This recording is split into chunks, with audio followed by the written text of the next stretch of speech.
We're live.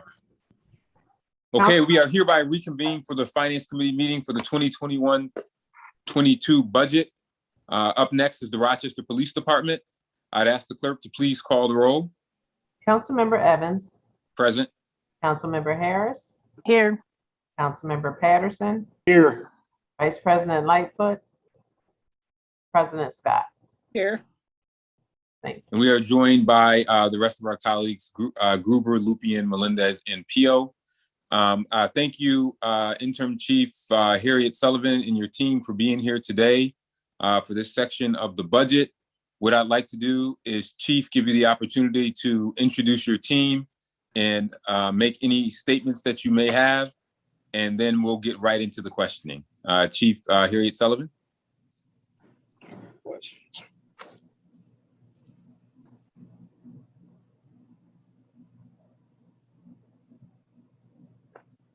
You're on mute. If you're talking, you're on mute. Is the chief here yet? Chief? Yeah, she is here, but we can't hear. Oh, she's connecting the audio, it's saying now, okay.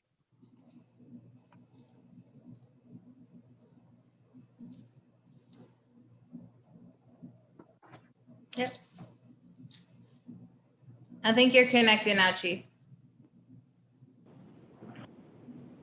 Oh, okay, great. You can hear me now? Yeah, we Yeah. hear you now, Chief. So again, if you just want to introduce your team and any statements that you may want to make before we get right into questioning, please. Sure. Thank you, Councilmember Evans. With me today, I have our Deputy Chief of Operations, Smith, Deputy Chief of Administration, Dwyer, our Commander of Special Operations, Shaw, our Temporary Commander of Administration, Grant, Captain Mura, Lieutenant Simmons, our Director of OBI, Nick Petiti, and excuse me, Nancy Alberti, our Finance Analyst. I just want to thank all of the people here and others who are not.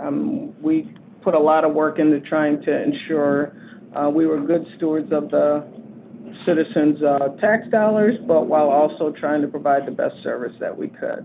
So I look forward to sharing our budget draft with you.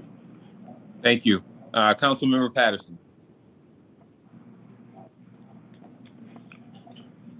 So, Chair Evans, are we pretty much going by sections, Office of the Chief, 1 through 14, and then breaking them out that way? That's what we're doing today? Yeah, we will start with sections. Yes, we will start with the beginning sections of the Office of the Chief. All right, sounds good. All right, so I have questions for sections 9-1 through 14. So the first question is, Chief, earlier we were talking IT, and they were talking about the cold case web page. We had that little discussion there. Question for you is, when will it go active? What functionality will it have for the community? And will you be able to see all cold cases? And then after that, I got another question. Okay, when will we go active, the functionality, and will people have the ability to see all cold cases? Yes, ma'am. All right. We'd like to go active as soon as possible, as soon as we're cleared with it. I've been working with the major crimes unit and also some community members who have lost loved ones due to violence. They've all been a part of the discussion on what we'd like to see. Definitely you'll be able to see all cold cases. That's our goal. And depending on the funding we would get, I'd like to see an overall RPD department web page where we could cover a number of different items that I would definitely want the community to have access. A lot of times when we want to share some of the good things that are going on, or we want to give them the most up-to-date information as to certain critical cases out in the community, this would be a way to do that. So I would love to see this as a great source of information for the public at large. Thank you, ma'am. Okay, so my next question is on section, page 910. What are subject resistance reports and what is included in them? Subject resistance reports are reports that are completed by our staff when they have to use a certain level of physical force, or maybe use something like a taser or capstun to get somebody under control. The reports would contain the actions taken as a way to explain what happened during the event, so that it's clear to supervisors and anybody else reviewing it what occurred during the incident. Okay, and can you, obviously I don't need a count now, but can we get a count of the number of subject resistance reports that have been completed year to date? We can do that. Thank you, ma'am. That concludes my questions for this section. Okay, thank you. Sections 9-1 to 9-14, VP Lightfoot. Thank you, Chairman, and to the chief and to your staff. Good afternoon. My question is about page 911. There is, under major change, appropriation of forfeiture assets for review of policies and procedures and community programs does not reoccur. Can you speak to that? Negative $265,000.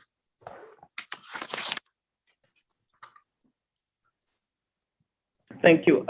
We've been working closely with a group of consultants around developing our policies and updating our policies called Wilmer Hale. So this was directed towards that effort to pay the consultants that have been working with us on the different new policies we're developing and how we're reviewing all of the departmental policies right now. Thank you. Councilmember Melendez and then President Scott. Yes, so I had a question pertaining to the Community Affairs Bureau. I see that one of the captain position was eliminated, vacant or unfunded. And I just wondered, where will the NSCs report to from a structure standpoint? That's being overseen by Captain Mura, and that will continue. We did some shifting, council member, where we have Lieutenant Simmons in the research and evaluation section. And so that's how we shifted a captain to be able to accommodate that. That's it for now. Thanks. Thank you. President Scott. Councilmember Gruber actually was before me. Oh, was he? Councilmember Gruber. That's okay, President Scott. I'll go after you gladly. Okay, thanks. A general question. Good afternoon, Chief, and thank you for your efforts. I know it's been quite a haul. One of the things that I'm missing, and there may have been a response in some of the format, we had asked for a listing or a description of what activities were relating to the raise recommendation. And I don't see that. How can I find that in here?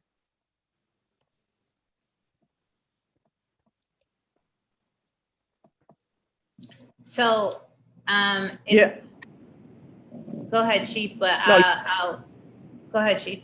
No, go ahead, Mayor. I'll weigh in after you.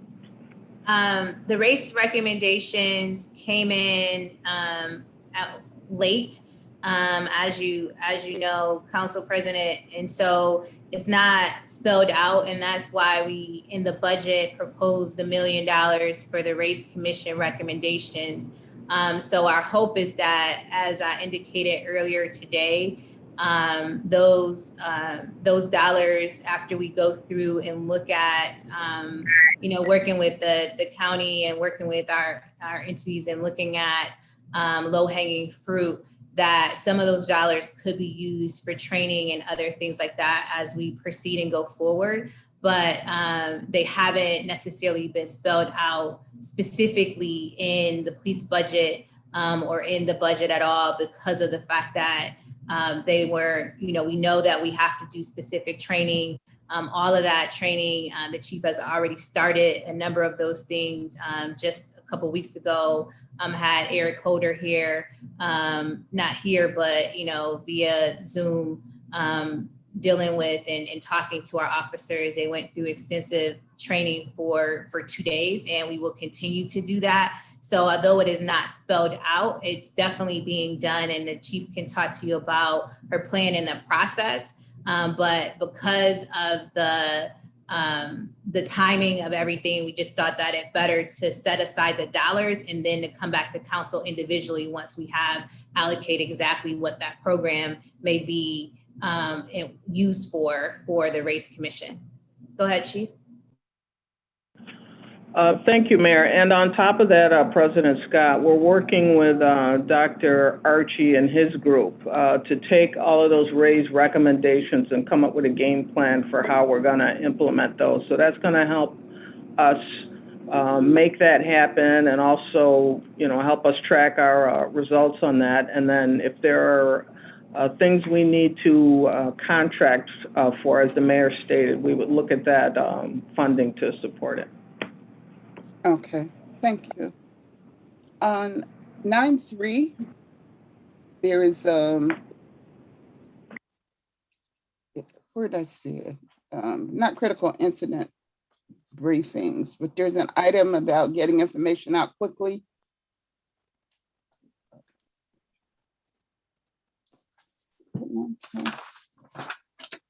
I thought I saw there was a strategy to get information out quickly about critical incidents, and I'm not sure whether it's this one or not. Is there such a thing? Yeah, critical incident briefings. When a major incident occurs, the goal is to get information out to the community as soon as possible. So we received something this week, but prior to that, I don't recall that happening with any regularity. How does that stand? Thank you, President Scott. Yes, so let's take, for example, what's happened this week, and then, a few of the more recent ones. What I'm having our staff do work on, and some of the staffing that's proposed in this budget would help us do, is to fine-tune a process so that when we have major incidences, that we can have the technology and the staffing to put together a report back to the community that hopefully involves some video, where video's involved, and we can ensure that the public has the most up-to-date information as possible. Sometimes it's very helpful, and it helps us to get a clear message out about what actually occurred, and rather than leave a vacuum that some others are only too happy to fill. But we can take some action and ensure that we get the public out short. It'll be short because obviously it's not something we've had a chance to do a lot of investigation or research. We would get that message out. And So, I'll just add to that, Chief. It's President Scott. Those are, these are some of the examples of the differences in the changes that the chief and her team are in the process of making. One of the things that is very important, as you know, body worn camera video, and we've had extensive discussions about redactions and how long it takes, and getting that information out. And so we're in a process of working, collectively together to come up with, a policy and a procedure on how these body worn cameras will be redacted, in a time frame that we're going to be able to release those, so that we get that information directly out to the public before an incident happens, or so that everybody is on the same page. The chief and her team are, and all of us want to be as transparent as possible when it comes down to incidences and things that are happening in the community. And these are one of those changes, these critical incident reports, as well as any body worn camera video redaction in that policy being implemented, so that everybody is on the same page. Great. So is there some indication, time frame that we can really get this rolling? We're in a process now. So there is a draft, that within, no later than 36 hours, body worn camera video of a critical incident will be released. And there's a number of things that have to be considered. And right now we're in a process of buying and purchasing a new back-end system that could help us with redactions, because the one that we have right now, you have to do it frame by frame. And, there has been, just in haste in trying to get the video out there, has been incidences where, witnesses or other people that should have been redacted were not. And we have a duty to, protect those witnesses and protect, people that are victims as well. And so we just want to make sure that we're doing everything possible to be as transparent, but also consider those individuals that are potential witnesses that, that can be contacted, because we've had a number of situations where those witnesses have, refused or are scared to come forward because of body worn camera video being released and people contacting them and stuff like that. So we're doing that right now, and hopefully within the next week or so we'll be able to have a policy. I know that Lieutenant Simmons and former EDC Anderson was working on something along with the captain of major crimes, and that should be coming over to my office very soon. And I'll share that with council before we implement it. Thank you. Is that all, President Scott? Yes, thank you much. Okay, before I go to Councilman Gruber, I just had a question on section 9.5. It said continue to enhance police and community relationships, enhance the post-academy curriculum to provide education on cultural competencies of Rochester, New York, and the history of policing locally and nationally. Chief, what will that? What are some of the things involved in that? It sounds very interesting. What's the work that's going to be taking place in that area? Sure. First of all, this area of training for our new people, it's an area that we control. It's aside from what goes on at the academy. So if there's extra training and information we want to give our people, this is the time to do it. And we try to take full advantage of that. But what that means is in many ways, we don't necessarily understand the law enforcement profession, its history, that it came from a time when maybe law and order was really not the call of the day. So for example, some police departments started from slave patrols. And so we think it's important to give that historical perspective, and that those stories and incidences get told from generation to generation. And so it kind of informs in different cultures attitudes towards what the profession is, and that we can play a big role in helping people to understand how far along it's come. But we want to at least start to have those conversations. Okay.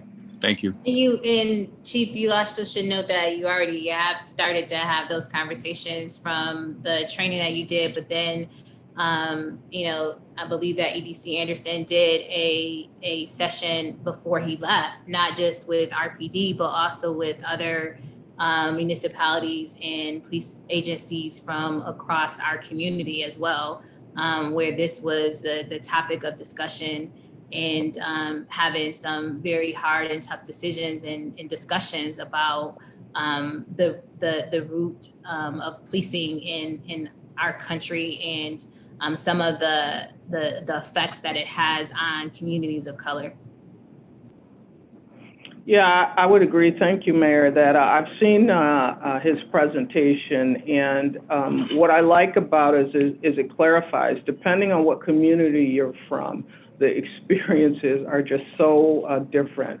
And in his case, you could be in an area like Monroe County, as large as Monroe County, but you could literally drive through and go to different jurisdictions that were maybe 3 or 4 blocks long, and you had different agencies and different rules, and people were being held accountable for those, being ticketed.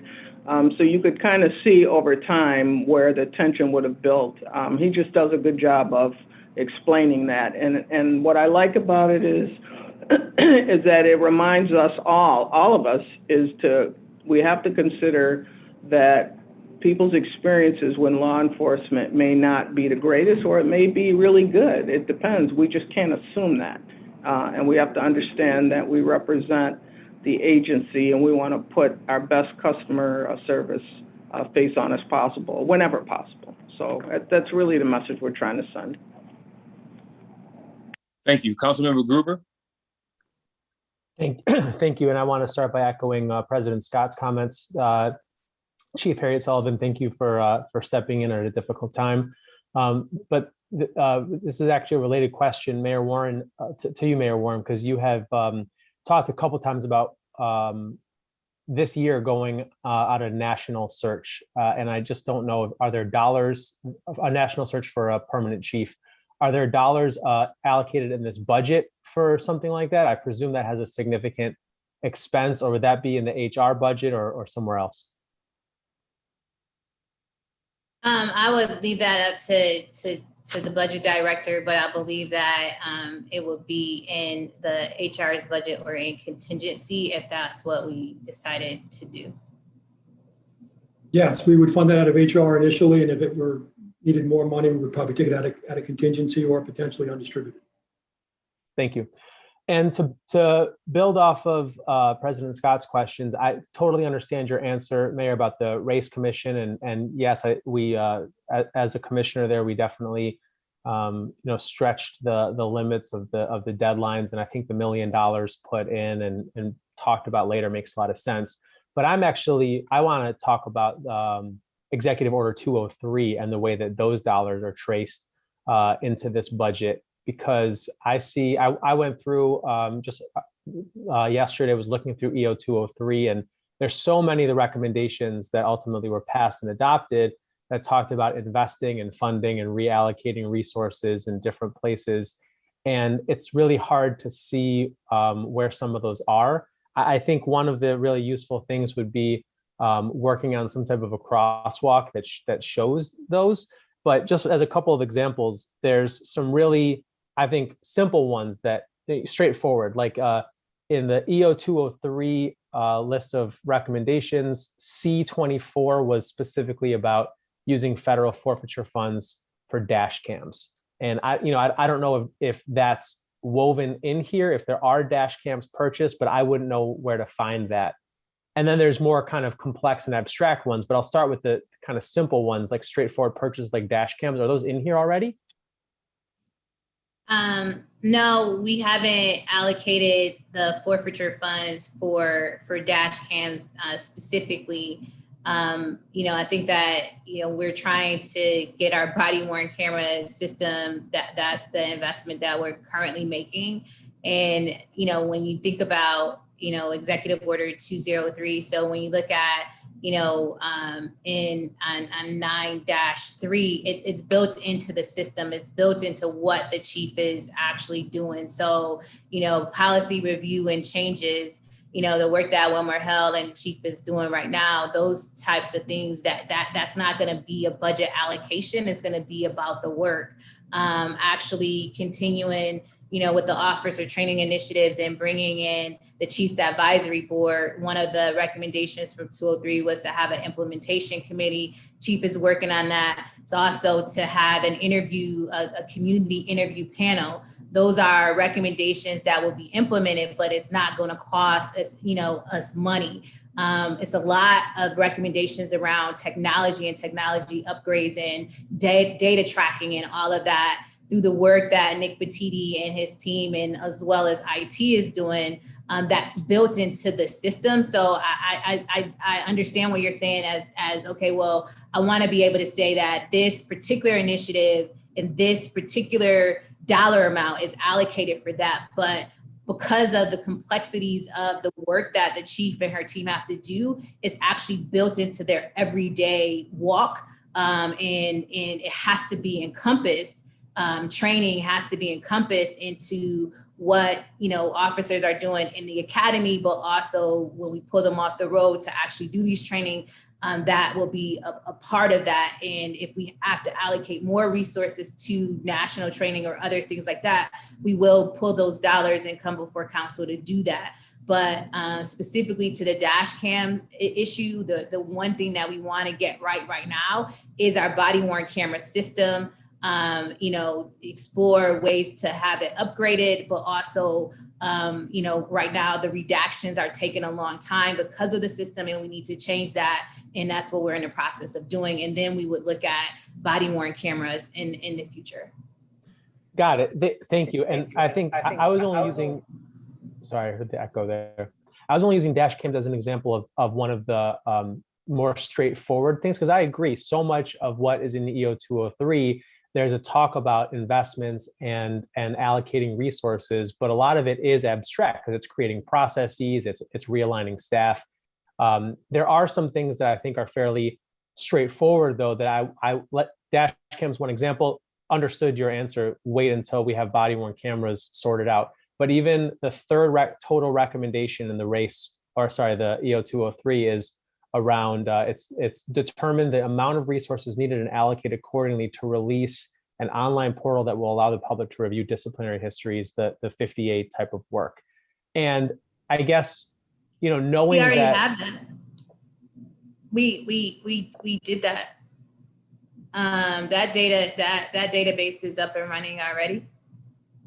yeah. So I was just using that because I was starting from the top. But let me get actually more specifically to the point that most of C, which is about data technology and transparency, as you pointed out, Mayor Warren, is around the Office of Business Intelligence and the great work that Nick and his team do. And when I look at 913 in the budget book, the Office of Business Intelligence did see an increase in funding and staff. It looks like they've gone from around 4 employees to almost 6 employees and an additional maybe $160,000. But considering all the things that are in C in EO 203 around data, technology, and transparency, and even more so considering the Police Accountability Board has a goal of reviewing, I believe, 480 cases, I don't see how that amount of increase to OBI is going to prepare them to be able to do that whole level of work. So I wonder if Nick or Chief can comment on the preparedness to be able to do potentially up to 480 cases in a year.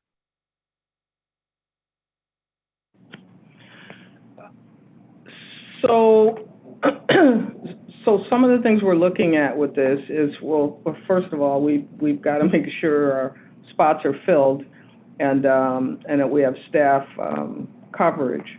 But some of the things we're also doing is we're shifting resources, and some of the roles are changing. And so, for example, you look at this, and some of the things we're doing is getting a tighter process on foils, our foil preparation, because, in this past year, I don't think anybody would argue that we've gotten inundated with a lot of requests across the board. So I want to, do you want to speak to that at all, Mr. Petit? Sure. Yeah, why don't you? Yeah, I don't know. Yeah, okay, sorry. Councilman Gruber, I think one of your questions was about PAB and their expansion. I don't think it's speaking out of turn here, but all of our budget preparations happened prior to PAB getting awarded $5 million potentially in the budget, which expands their program. Clearly, when we were preparing the budget process, we are looking at current, and then we're looking at future. I guess part of the staffing requirements and the resource availability that will be needed to support the PAB is kind of on a wait and see, right? We don't know how long it's going to take for them to ramp up. We don't really know if they're going to have 400 cases a year. So in this budget cycle, I think we did the best that we could in current state.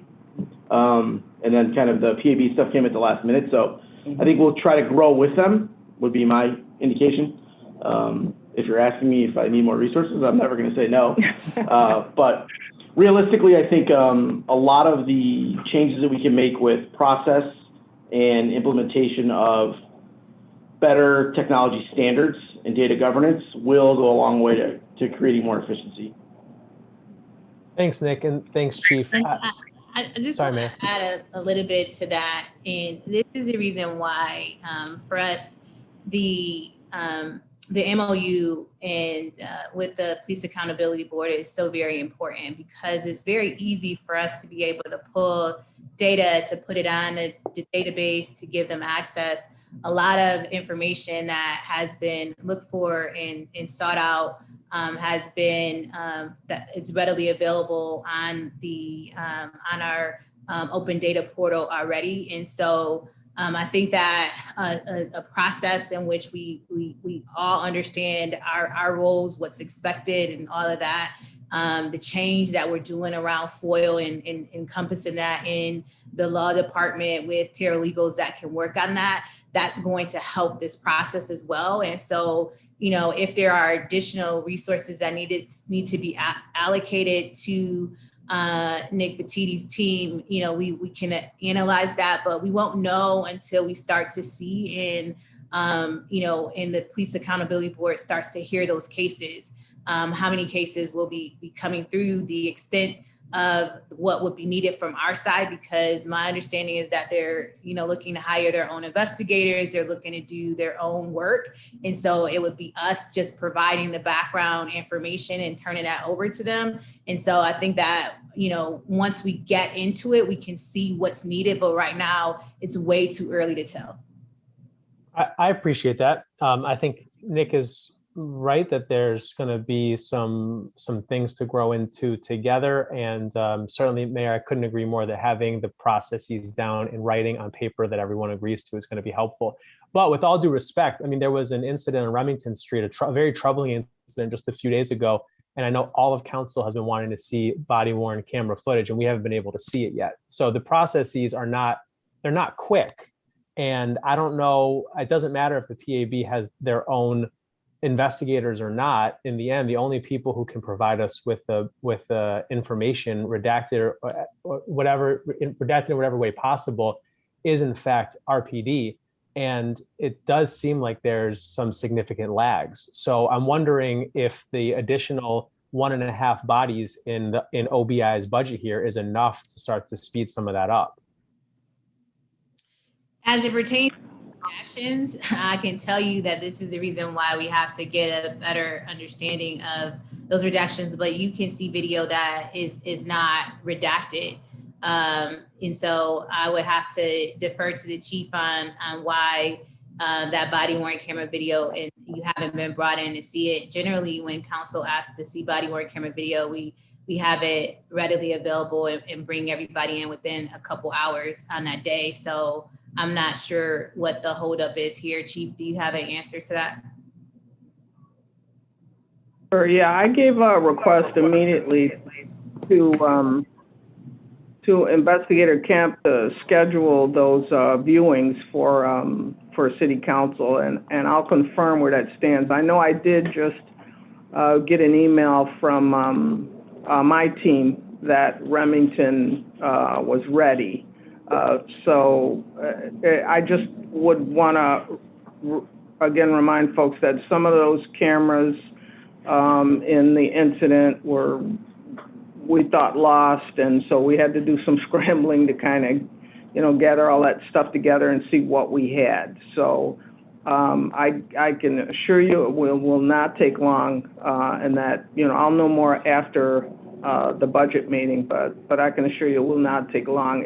And I would revert to what Councilman Gruber said, is we generally are on the ball with this. So part of the issue is going to be when we have more people, more staffing that can assist with the video prep. This is something that, in all fairness to my staff, they brought to my attention, those that are working on it, and asked for more resources prior to today. So And I assured them again that after the budget process is through, my plan is that we'll be able to assist them more with that. And it should not, between that and technology, it won't take so much time. So, but I will get you an answer today specifically on that as soon as we get done.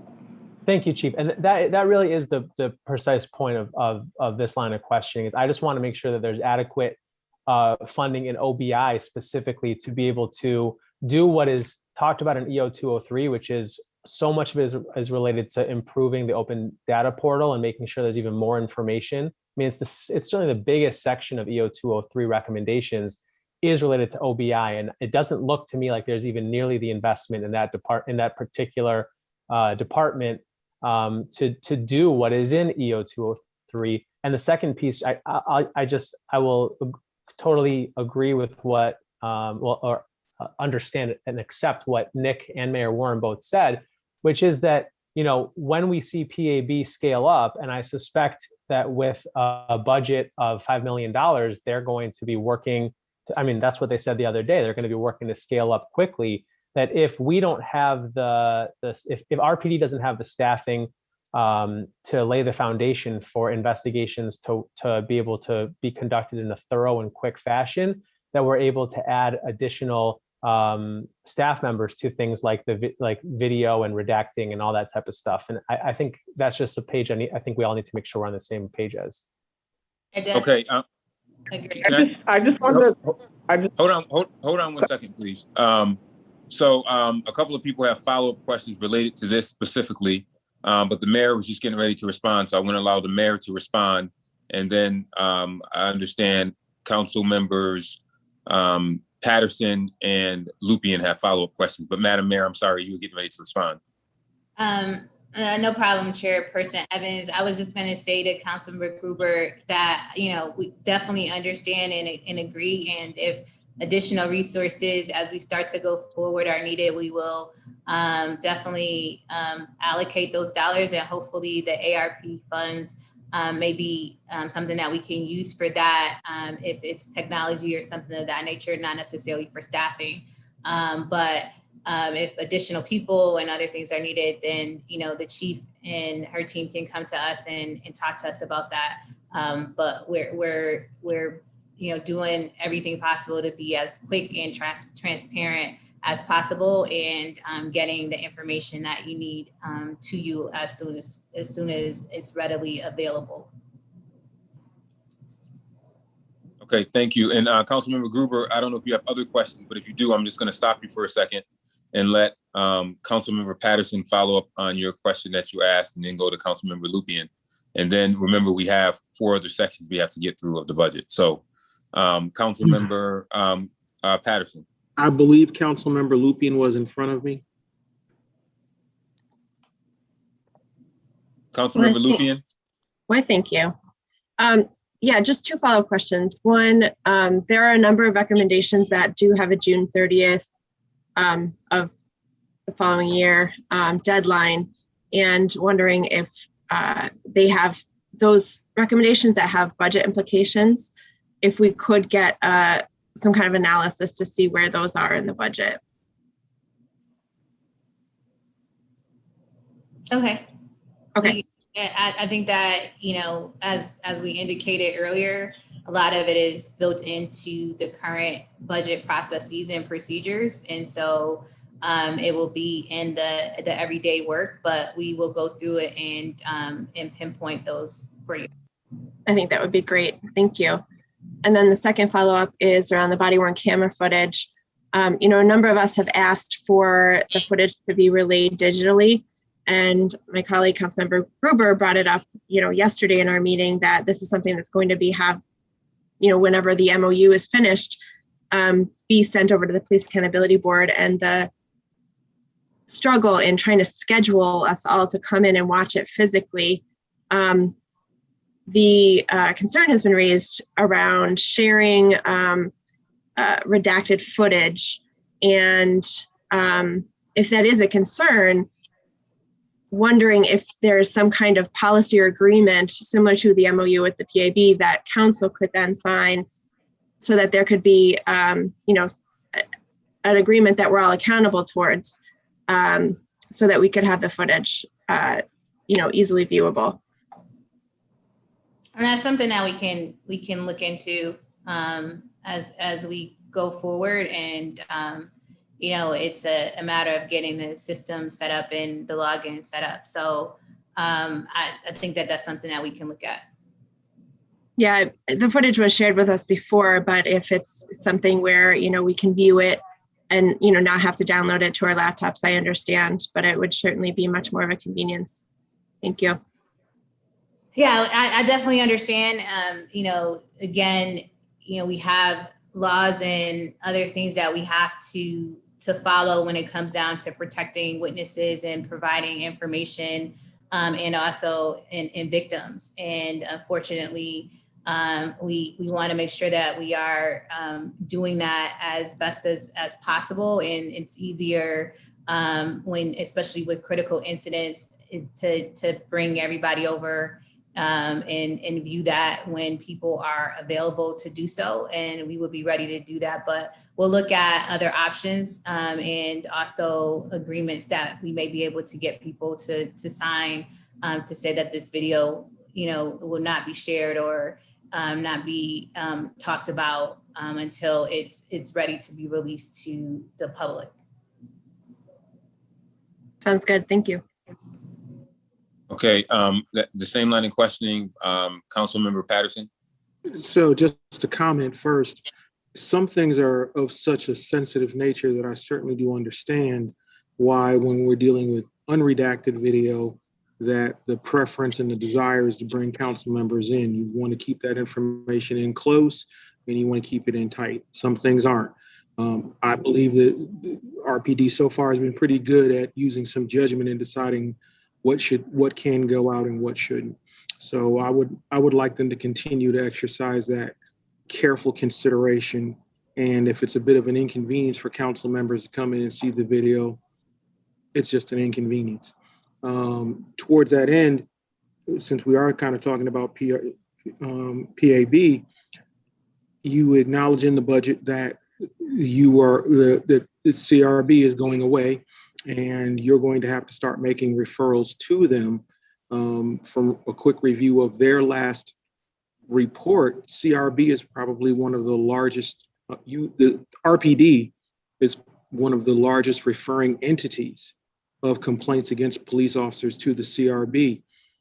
Are you in conversation in some kind of negotiation with PAB so that they can still accept those issues and those complaints from RPD?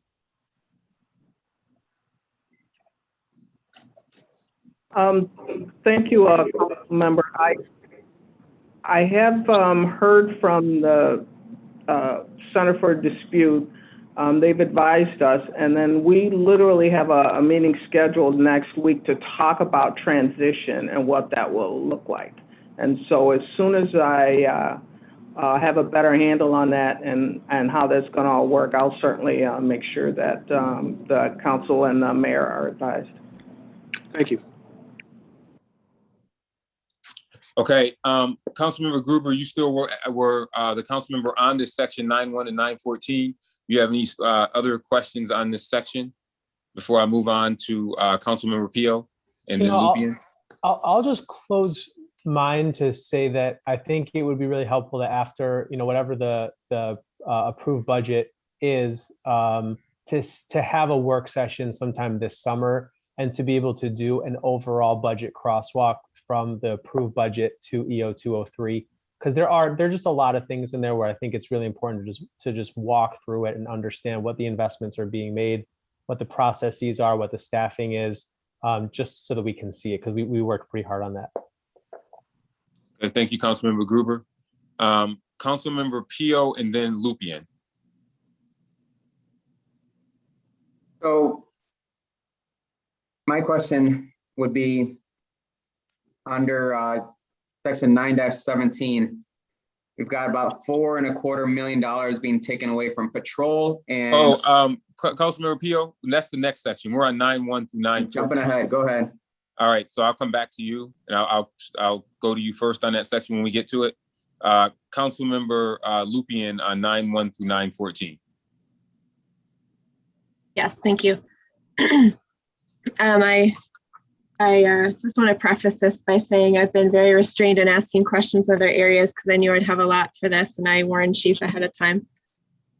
So on 9.5, I have a number of questions around the highlight section.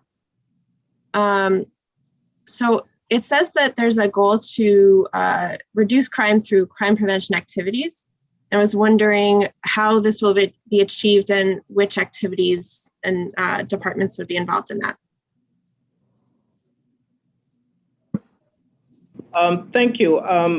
Well, our community affairs plays a big role in strategy on that, but that's going to be a department-wide with patrol. Our new deputy chief, he has some great ideas for sitting down with the captains to come up with some innovative strategies on that. But we also, I've spent a lot of time talking to members of the public, so has our community affairs staff on what some other different ideas we can come up with on that. I will tell you this, it's been kind of heart-wrenching in seeing the change that's developed from dealing with the pandemic, that that regular contact and those communications we would have with members of the public, we definitely had to put that on hold a bit, and I see where it's had an impact. So, but I'm a big believer in sustainable strategies that have a track record for working well, and so I kind of want to reserve the right to sit in and have some conversations with our staff about what that's going to look like. So for example, just one example, one of the things I did task our staff with doing, and they've done a really decent job at taking a stab at it, is to go after the people who are committing some of the more violent crimes, because we know that they account for the largest amount of the crime impact on the community. But I wanted us to do it by not targeting a blanket approach across the entire community, but leaving everyday folks out to be able to go live their lives. And so, and looking at one strategy like that, based on some of the feedback I've gotten, that people are afraid, they want crime addressed, but they don't want to be afraid of the people that are going to come in and help them solve the problem. And I don't mean just police on that. So we really worked hard to try to come up with a solution that's going to impact that. And I know that crime's been an issue around the nation and across the state. But I still like the idea that we go after those violent offenders. They're targeted, and it minimizes the impact on people who are just trying to get up, go to work, and want to be able to have their kids go out and play. So those are the conversations we have, and we'll certainly be coming up with more, but we want to obviously leave room for the community's feedback on it. Thank you. That kind of leads me into another question, but I'll reserve that for a later section. So in the same section on highlights, it talks about evidence-based gun enforcement of gun violence violations through the GIVE program. To my understanding, the 2017 evaluation has still not been located. So I'm wondering, what data do we have to show the effectiveness of the GIVE program?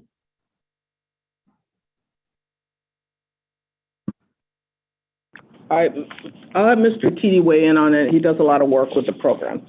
Thank you. Sure. As we talked about before, there has not been a statewide evaluation. I did contact DCGS after our last meeting. They are supposed to be sending me the overall evaluation from 2017. I do have a copy of our assessment, but most of that is process and procedure based. not necessarily outcome-based. I will send over the statewide version when I get it.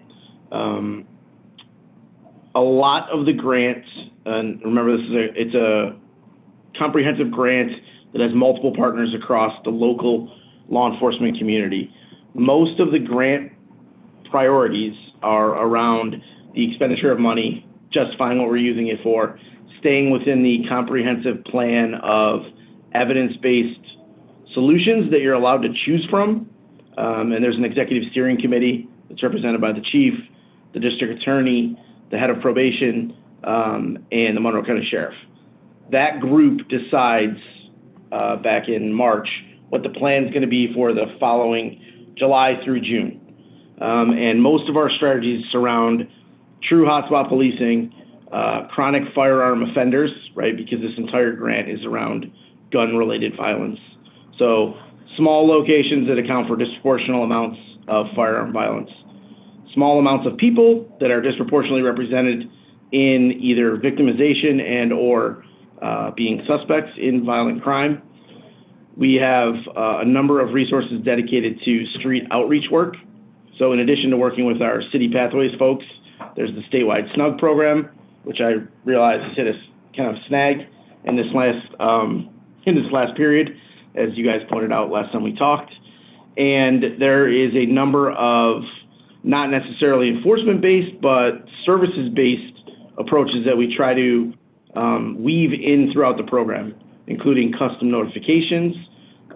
There is a mental health group-based component. There is a service provider, Pathstone, who coordinates all of our professional services for our more chronic firearm offenders to give them essentially a path away from firearm offending. Each one of those individual programs has certain benchmarks that we have to record and track and keep year over year to justify the grant. We've identified things that work well, things that haven't worked well as years have gone and the plan has changed. What we have not done, to Council's point, is a system-wide evaluation of all the different comprehensive components of the GIVE grant. There would be a number of different ways to do that, and I think we had talked about possibly scheduling a work session to get you guys involved in some of the planning for how we're going to evaluate this thing moving forward. Thank you so much. My next question, OBI has a process that develops products to facilitate information and intelligence sharing. And just wondering, with whom do we share the information?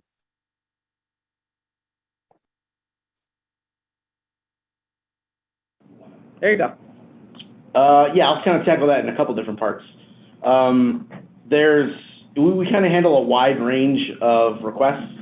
We have some FOIL-based requests that come in. We are responsible for the open data portal, and then we do some internal evaluative assessments, either on policies or process or data governance or the way that we utilize technology.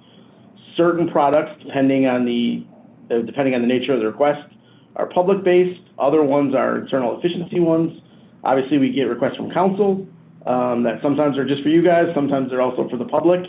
So it really depends on kind of what product we're talking about or what kind of problem assessment we're looking at.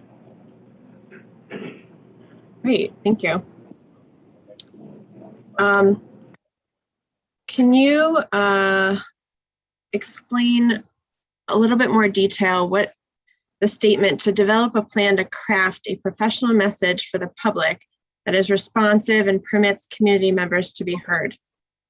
What's the message and kind of how we'll be responsive and allow the community to be heard?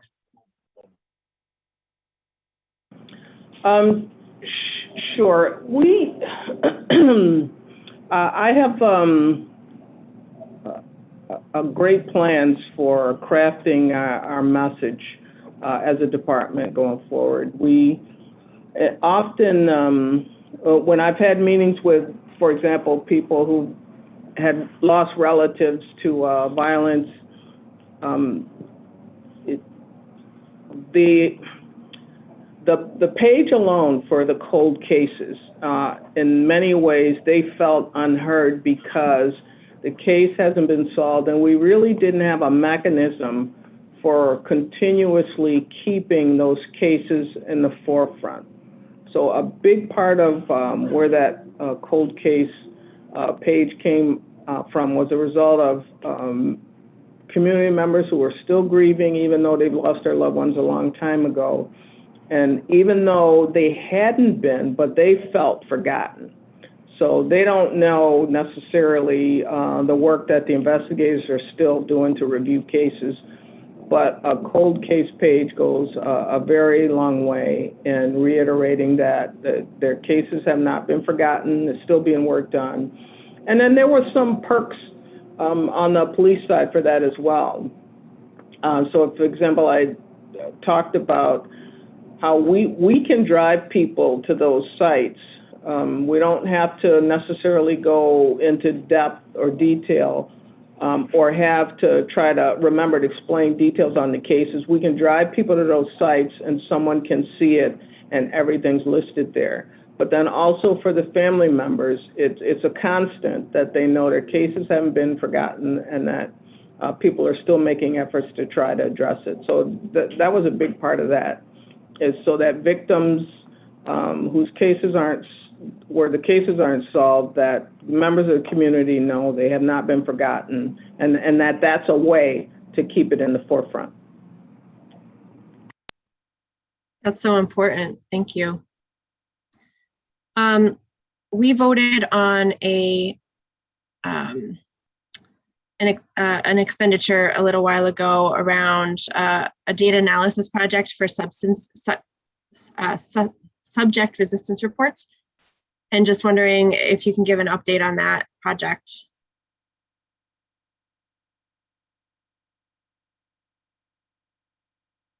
Sure. I think you're talking about our COPS microgrant award that we had to utilize some natural language processing techniques on our use of force. Yeah, we are in the process.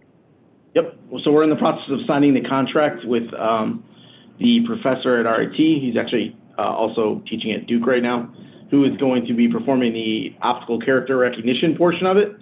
And then once that's done, we expect that to be done within a month and a half, somewhere in that ballpark. We will move right on to applying the techniques with him and his graduate students at RIT. That will happen later this summer. The grant expires at the end of September, I believe. It's either August or September, I'll have to double check. And we plan on having it completed by then. I'm sorry, I should back up. We did get an extension last year because of the pandemic. We got a 1-year no-cost extension because essentially everything shut down, including the university that we were partnering with. So that would be next September it expires? No, it expires this September. Oh, it does. Okay. But it that was only a 1-year grant. Got it.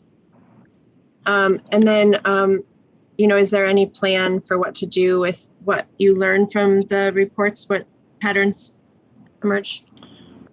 Yeah, so there's a public-facing component that will come out of it, and there is also potentially the opportunity for changes to policies or procedures based on what's learned in the data inquiry portion.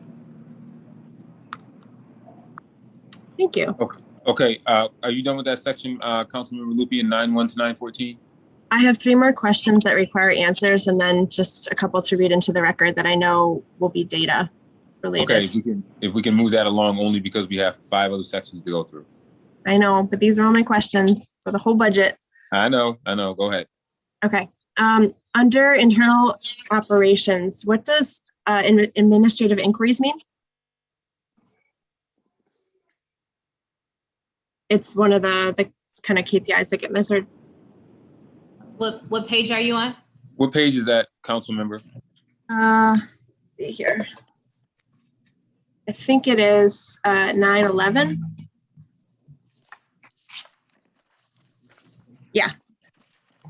It's at the bottom of the internal operations section.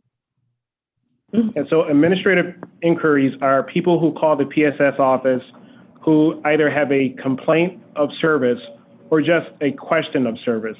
that doesn't necessarily rise to the level of a policy violation, but more just sharing information. For example, someone who may have a complaint about receiving a traffic ticket for running the red light, and they felt they did not run the light. We would then educate them on going to traffic court or finding another way to mediate that issue. So, but the efforts that the PSS supervisors made are tracked in the administrative inquiry portion. Thank you. Will the new Department of Audit and Compliance proactively review body-worn camera footage for training and evaluation of officer performance? The last half of the question, but could you repeat it? Can you repeat that question? You read it really fast. Sure. Will the new Department of Audit and Compliance proactively review the body-worn camera footage for training and evaluation of officer performance? Yeah, that's correct. That would be a part of my expectations. Great. Can you give an update into the internal affairs investigation into the officers involved in the Daniel Crude incident? Where does that stand?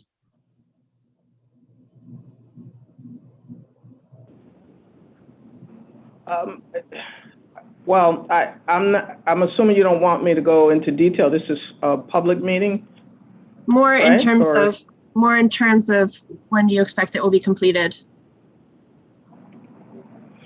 Oh, I really do not expect to go beyond a 30-day period. We're in the administrative review part. The investigative piece by the investigators is done, and then now is the work on us as command staff.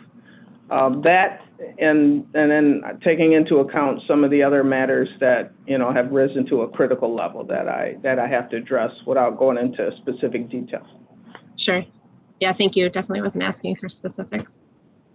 Thank you. Okay, thank you so much. And then just the next few are just want to read into the record, which I know you'll have to do research, not expecting response. Please provide the residency of officers by county. How many officers have put in for retirement, transfer, or resignation that is not reflected in this budget? And kind of related to that is, can please provide the projected attrition rate in the following year? The budget shows that there are 19 officers on long-term disability. How long have they been on disability? How many officers are on light duty, including the department and job descriptions, length of time and position? Is there a fixed number of light duty positions available, or do they expand as needed? And then finally, I'd like to understand the process of a 75 hearing. If the chief was to fire for cause, what is the process? How long does it take to carry out a 75 hearing? How many officers have been fired for cause through a 75 hearing in the last 3 years? With their position, years on force, and time it took to hold the hearing from the time it was requested. Those are my questions for this section. Thank you. Okay, thank you. Let's move on now to section 915 through 929. This is on police operations. That includes patrol as well as special operations. Councilmember Pio, I'll start with you because you had a question on that section a couple of minutes ago. Thank you. So page 9-17, we're looking at a negative. So we're erasing $4.25 million away from patrol and about $1 million away from special operations. I understand some of it's going to animal services, or a lot, quite a bit of it is. But what does that say to our citizens who are expecting to see increase in community policing when we're decreasing amount of money for patrol and we're seeing a lot less police on our streets? How does this budget talk to those constituents? So overall, we only went down 2 police officers, as far as the budget is concerned over year over year. And one of those was for traffic, traffic violations. And I believe I will have to check where the other one is located. But we're still completely focused on making sure that we have the appropriate staffing.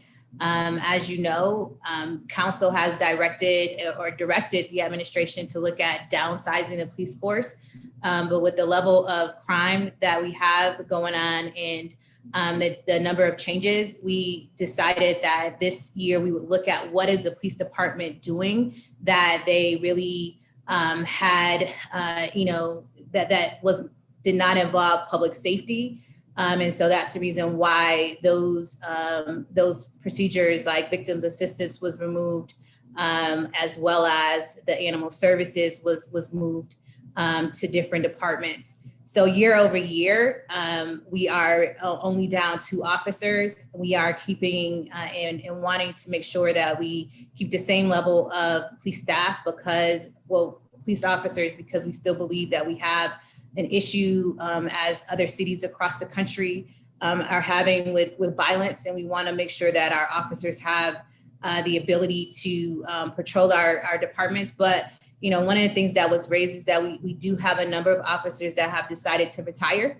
And that's the reason why we have a class that's an incoming class. And based on those retirements, we will have, we will increase that class if need be, to keep the level of staffing that we need to keep. And so for us, we're looking at making sure that we have an adequate police force and a police department, and that's why we provided them with the resources that we believe they needed, and did not reduce it based on what was requested in Executive Order 203, the passage in this year. Next year, we of course will continue to look at this, but we want to get a handle on the crime, get a handle on some of the changes that have been made, and make sure that we get an adequate class through the academy to make the necessary changes that before we make changes and reduce the crime in our community first. I understand that. How are we, if we're deducting two positions, how does that equate to almost $3 million? Where is that $3 million coming from in terms of patrol sections? So Chris, if you want to answer that, because Sure. So Council President Pio, if you take a look at 9-16, you'll see a breakdown of all the items kind of coming out. And the biggest item coming out is the transfer of animal services to the Department of Recreation and Human Services. So almost $1.8 million was the transfer of animal services and also family and victim services to Department of Recreation and Human Services.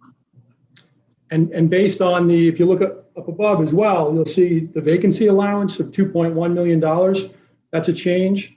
So, that's attributable to the increased number of vacancies that we've got.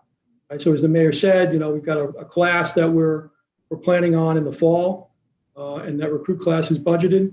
But because of the higher number of vacancies, that's why you see that vacancy allowance, down, $2.1 million.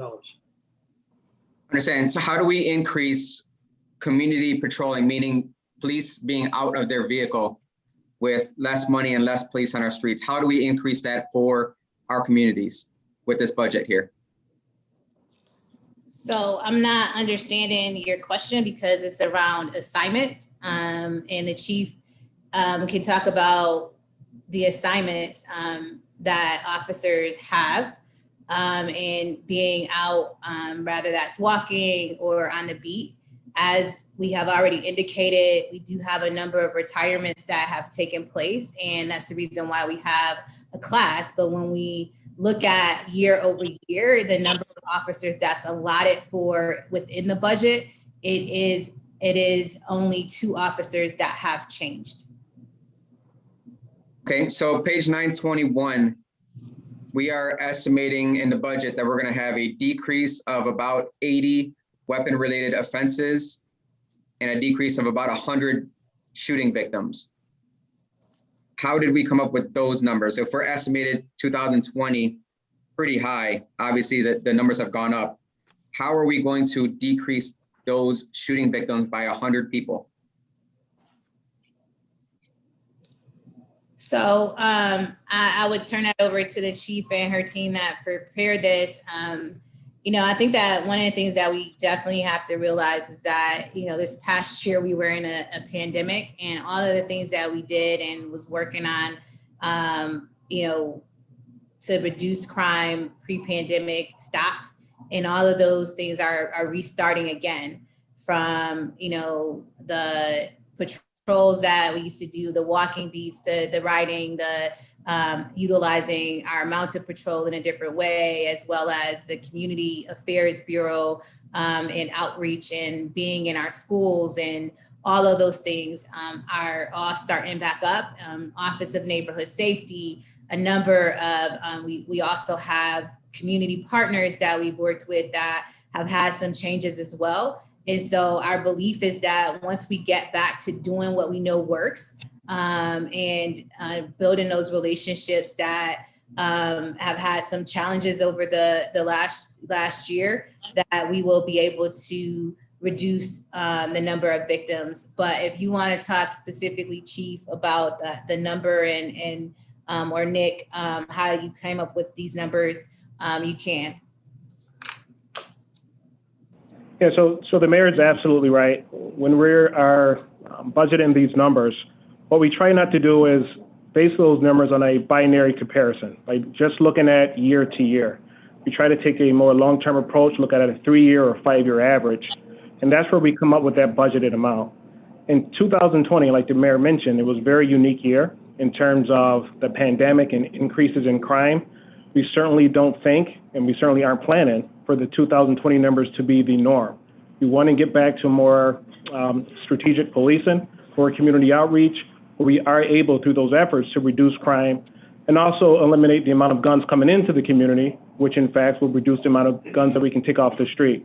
So we are, again, budgeting based on a 3 to 5 year average, and not just compared to what took place in 2020. All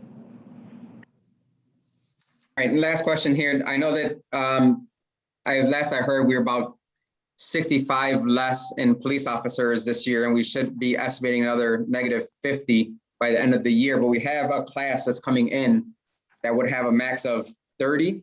That's correct. So where are the rest of those numbers? It doesn't seem like we're really adding up to the amount of police we have currently with the amount of police that are in the recruiting class.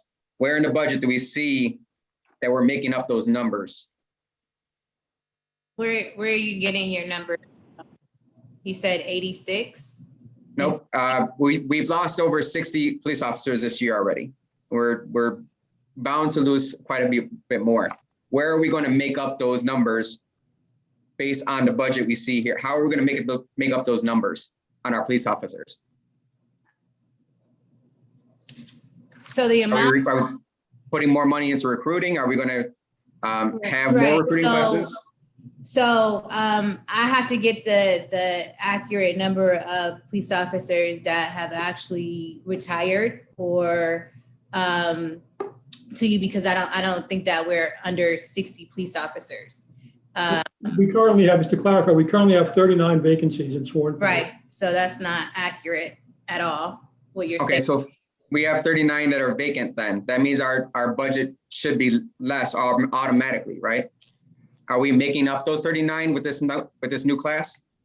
This is probably a question from before here, but kept going. So in the new class, well, the number will increase based on what we need to maintain the adequate police force. So, right. So if the number of recruits need to increase, then we'll increase the class. But I think that the 60 police officers and another 50 is way off base. Okay. Okay, President Scott.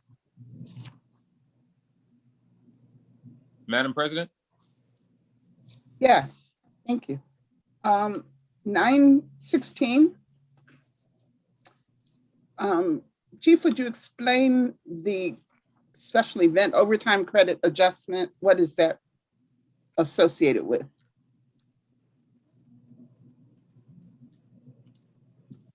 Chief, do you want me to answer that? Yeah, we were just gonna, we were just discussing having you step in and do that. Thank you, Chris. Sure. So that, what happens there is that for officers who are working special events, the expense is actually budgeted in the communications department, and it comes over to the police department as a credit, the offset expense. Right. So because we didn't have we had much fewer special events last year. We expect to have more this year. So we're expecting a higher expense and a higher credit to offset that expense. okay. In line with that, in line with that, Wegmans. Let's talk about Wegmans. Now, I may have asked this question before some years ago, and I probably forgot. But what I want to know is, where is that? We're getting paid for having officers there. That's the one question. And does that reimbursement include the amount for their retirement benefits and all of that? How does that work? Just describe that to me, please.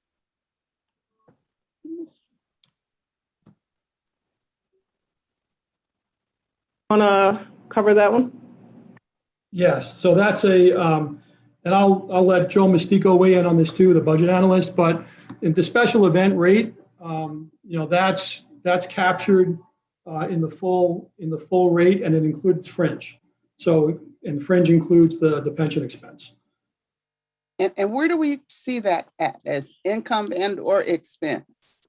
Or does it not, how is it reflected in the budget? So for that specific, for the Wegmans specific service, I'll have to, Joe, do you know specifically, or I can get back to you if I can't, if Joe doesn't know the answer to that.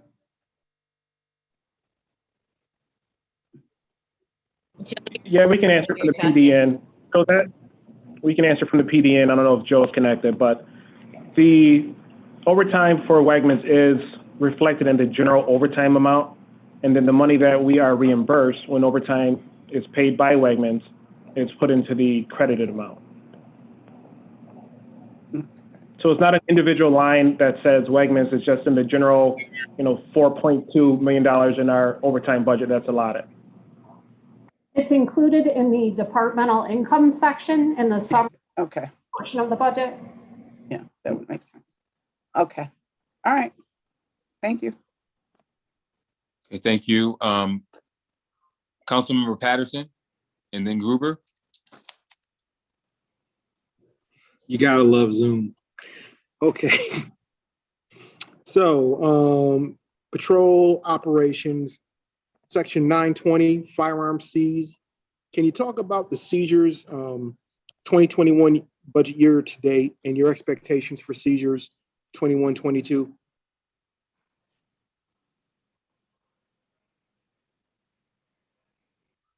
Basically, it's been a pretty rough year. It looks like you guys are seizing a lot more guns. Obviously, that probably wouldn't have been reflected in last year's budget, but I'm just trying to get some understanding of where we stand relative, what you've done versus what you budgeted, what you figured you would do this year, and how do you think that's going to work next year?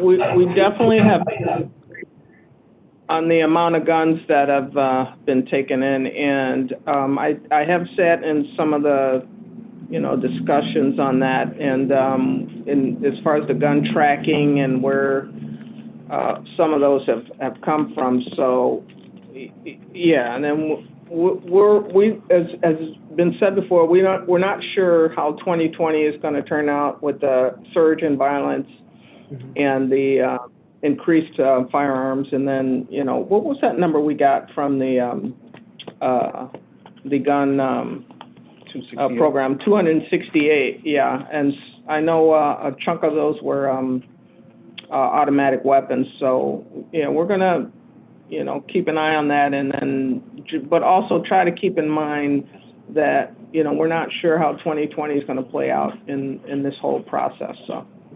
Okay, well, in the budget book on page 20, on 920, for this year, you were looking at seizing 833 guns.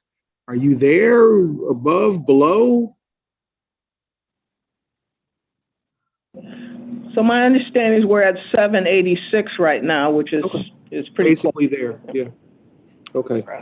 And you're thinking, does it seem as though, barring something unforeseen, the trend line would be the same for next year? I'm thinking so. Like I said, keeping again in mind what 2020 is, but actual is a separate, for 1920 budget year, the actual was 820, right? If I'm reading that correctly.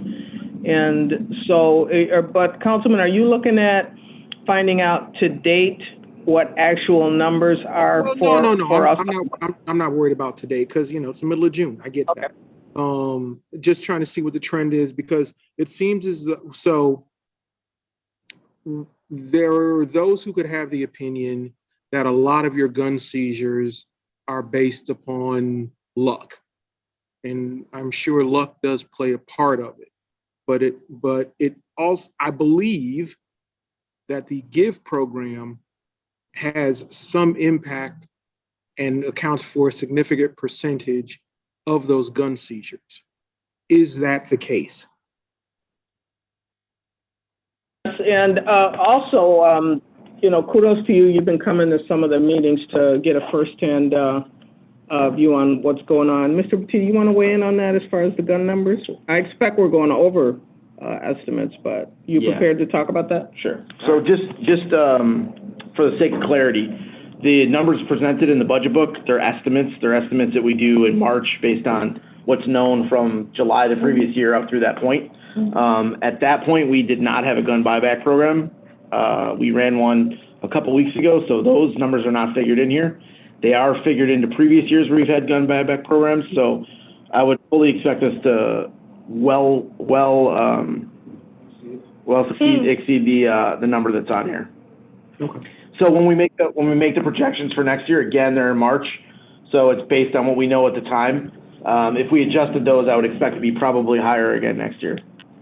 Okay. So next page, 921, response time. Critical priority average, urgent priority average, normal priority average. Can you explain to us what that means? And this is like my recurring question every budget year, because our concern is we get complaints and phone calls from the community. There is a large, well-organized subset of citizens who have issues with the police on a range of issues, but we also have a larger, more unorganized, and I would argue more representative group of citizens who contact us, and their concern is, I called the police and they aren't here yet. What's going on? So the question for you is, can you explain what these response times mean so that when we're talking to folks, we can give them a little bit more detail and information on why the police might not be there right now? Sure, I'm going to have Mr. Petit weigh in on that. We spent a bit of time discussing what that means, what it looks like, and I think it's an important piece to add to the conversation. You want to go into? Sure. Yeah. Yeah. So just like you told me again this morning. This comes up a bunch, and it's a bit of a loaded question, so I'm going to take it in a couple different parts. The thing to remember here is call for service response time is completely dictated on what's known at the time of the call, not what's known once we get there and once the officer deals with the problem. Mm-hmm. So a lot of the time when people ask questions about call for service response times, they're thinking in their head of an outcome, right? You mean if I got shot, it's going to take 14 minutes for you to get there. The problem with using calls for service data is that there's multiple types of categories. There's very general categories, like things like family trouble, which are kind of a catch-all. That could be anything from a husband and wife arguing really loudly and a lot of noise versus my kid doesn't want to go to school. Those calls weigh the same when we're tracking them. Or they could be really specific, a robbery alarm in progress that comes in, or, hey, I just heard a gunshot that went off, or this person's lying in the street, I just witnessed a shooting. Those solicit a very different response. The problem when you bring all of this data together is that there's far more family trouble, right? Argument, kid won't go to school, calls, than there are, I mean, this is not really a problem generally, but I'm talking about a data problem, than there are actual violent crime calls for service. So when you talk about specific categories, things like shots fired, our average response time or median response time for shots fired is 4 minutes. A robbery in progress is 5 minutes. But a family trouble is 14. So depending on the nature of the call and the total call volume, not everything is equal. So when we try to bring them into KPIs, the issue that we have is there's 140 different call types. So the idea is to try to bracket them in as much similarity as possible. And what we focus on here is the urgency that the officer will typically go to the call based on the call type. So the 3 categories that are presented in the budget book, critical, urgent, and normal, each represent over 20 or 25 different call types. So depending on the nature of the call and depending on the nature of the category, some of that data skews up, right? Because we have far more, let's say, general calls for service than we do very specific violence calls. That's about as clean as I can, unless you have another follow-up. So, okay, so like I said, it's a regular question. So the answer I got last year for a critical priority, critical call for service was violence in progress with a weapon. Those are some of the critical calls involve violent call types with weapon. Okay, but again, family trouble is also a critical call type. Okay, so not all of those then are critical violence with weapon. Okay, so what is it? So then what then is an urgent priority? If an urgent priority, maybe a motor vehicle accident where there's no injury or where they're not blocking traffic. It could be a neighbor trouble. It could be a customer trouble. Those are really kind of general categories. It could be a burglary that's not in progress. So I came home, my house was broken into. That doesn't necessarily, at least in the dispatch protocol, require a lights and sirens response. So general things like that. And then normal calls would be really generic calls that are not necessarily crime oriented, more quality of life kind of calls. Okay. All right. Well, if you guys could just send us something, just kind of detailing that out, because I mean, we're not going to get into all that detail now, but it would be nice to get a detail and a better understanding of what's included where, or what and how, because or if there's another way to disaggregate these out so that we can see, because that point you make about, okay, they got a gun and they're shooting, okay, the guys are on their way, they'll be there shortly, versus something else. But it sounds like you've got these all kind of clumped together in decreasing order, but I don't know if the cutoffs make sense, but it'd be nice to be able to look at that a little bit more in depth. Yeah, this came up a lot in the Executive Order 203 discussion, and one of our kind of marching orders is to provide a better visualization for the public to be able to understand a little more specific on call types rather than just 3 general KPIs. Okay. Thank you. Okay. Thank you. Okay, Councilmember Gruber on this section. Yeah, thank you. So I guess I just like to start by asking for an overall update on overtime expenses. We had a long conversation about it last year. It had reached, I believe 2 years ago, it had reached an all-time high for RPD, or maybe it was 3 years ago. And last year there were some measures put into place, and also because of COVID, there was less special events, so it went down. Where are we at this year in terms of budget overtime expenses? I'm going to ask Chris Wagner, do you want to weigh in a bit on this first? Sure. So I know we are exceeding budget with overtime expenses. And we're tracking it on a by pay period. So recent pay periods have exceeded what even our projections were. So we're concerned about the level of expense that we're seeing in overtime. So we're above budget, and we're seeing it tick up the past few pay periods.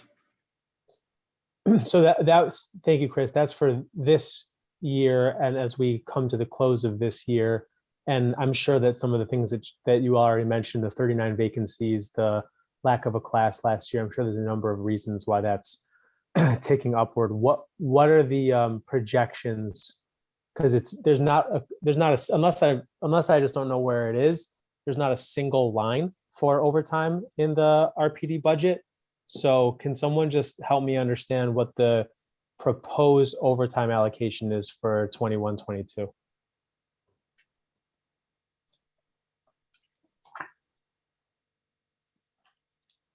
Councilman Gruber, I'll get you the overall number for the proposed overtime in a minute here. But the projected overrun through the third quarter in overtime was about 2.4 million. Okay, and so, obviously there were a lot of things that happened in 2021 that would have driven overtime to really, really high numbers. I would love to hear before we close for the day what the proposed overtime in this budget.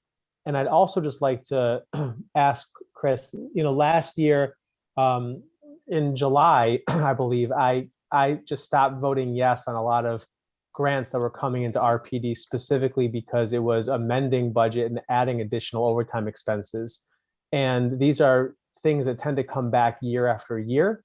And I had asked at the time that as many of those get included into the actual budget proposal as possible, so we know what we're getting, what we're actually voting on. Was that something that you were able to take into account this year, or is there going to continue to be a lot of recurring grants that come back and ask for additional overtime every month?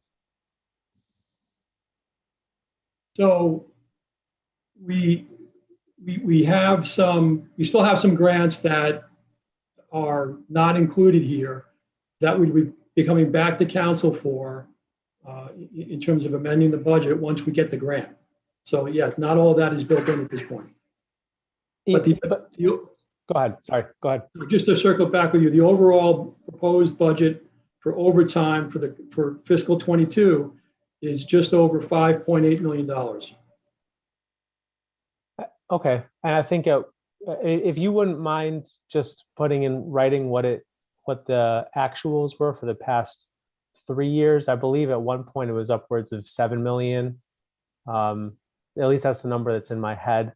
But where we are in terms of what the budget is for this year. So budget is 5.8, but essentially we know that there's going to be grants that come in that are adding additional overtime, even though we probably can count on and assume those grants coming in, they're not incorporated into the budget. So there's probably going to be a significant amount over that 5.8. Is that right? At year end? Yes, I would expect there would be more than the 5.8. Again, we would amend as those grants became available to us. But I think in aggregate, those grants will add, somewhere around maybe another $300,000 to $500,000. Got it. And Chris, just for a point of clarity on the process, you don't incorporate. I can't think of maybe an example would be Give, right? Because we've talked about Give a lot. That's a grant that it comes back every year. It's been pretty consistent, I think, for 5, 6, 7 years, and we know how much the department asks to allocate to overtime. The OMB doesn't incorporate those numbers into the budget proposal because it just wouldn't. It's not part of your process because it's not guaranteed until it actually comes into us for a vote. Is that ultimately where you stand on that? So, yeah, there are certain grants that were, that are taken out, others that are not. The GIVE grant actually is one that's actually built into this budget. Oh. And it's about $670,000. Got it. So you actually did it. You did incorporate more, because I don't think GIVE has historically been incorporated into these grants, at least on the overtime calculation. So you did actually incorporate some that are more regular than GIVE and Granite were two that we incorporated for this year. Okay. Great. I appreciate that. And frankly, to that end, I can stop on my overtime line of questioning because I know we're almost out of time already. But if you wouldn't mind just when you give us the overtime actuals for the last 3 years, if you could just say which grants in particular you incorporated this year, I would appreciate it. And I appreciate you doing it in the first place.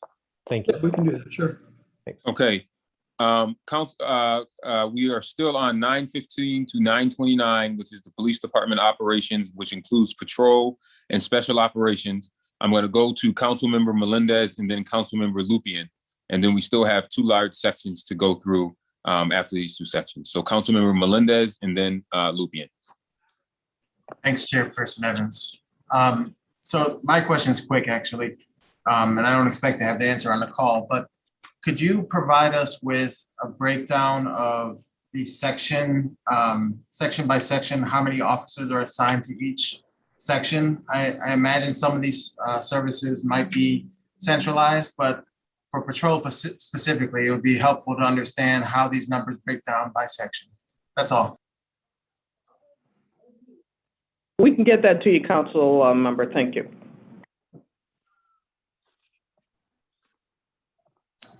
I'm up. Okay. Councilmember Lupien, please. Sure.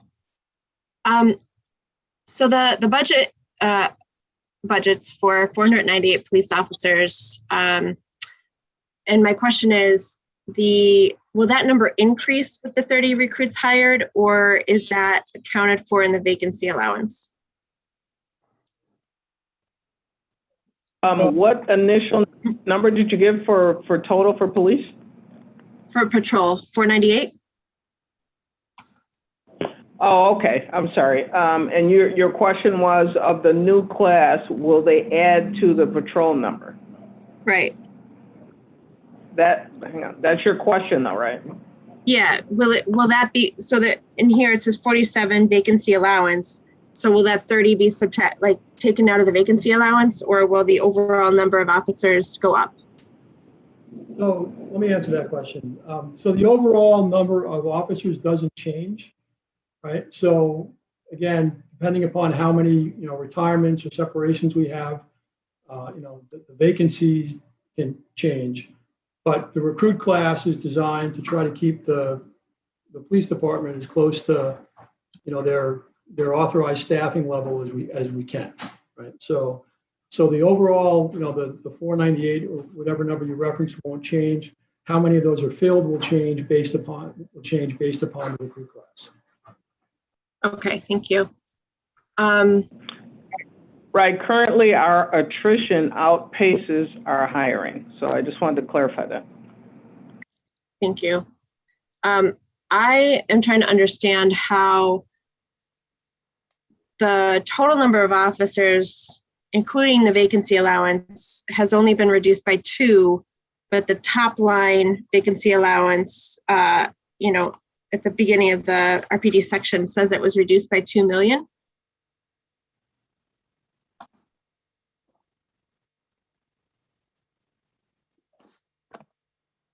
So, yeah, so in other words, the overall vacancy allowance, right, is changing in fiscal 22 from what it was in fiscal 21, right? That's what's being measured there, right? So that's a reflection of the fact that we have a lot more vacancies now than we did last year. And we expect, this attrition rate to continue. So that's where the vacancy allowance comes from. So it affects the overall amount of the RPD budget, right? Because if it's vacant, it's not incurring a cost. So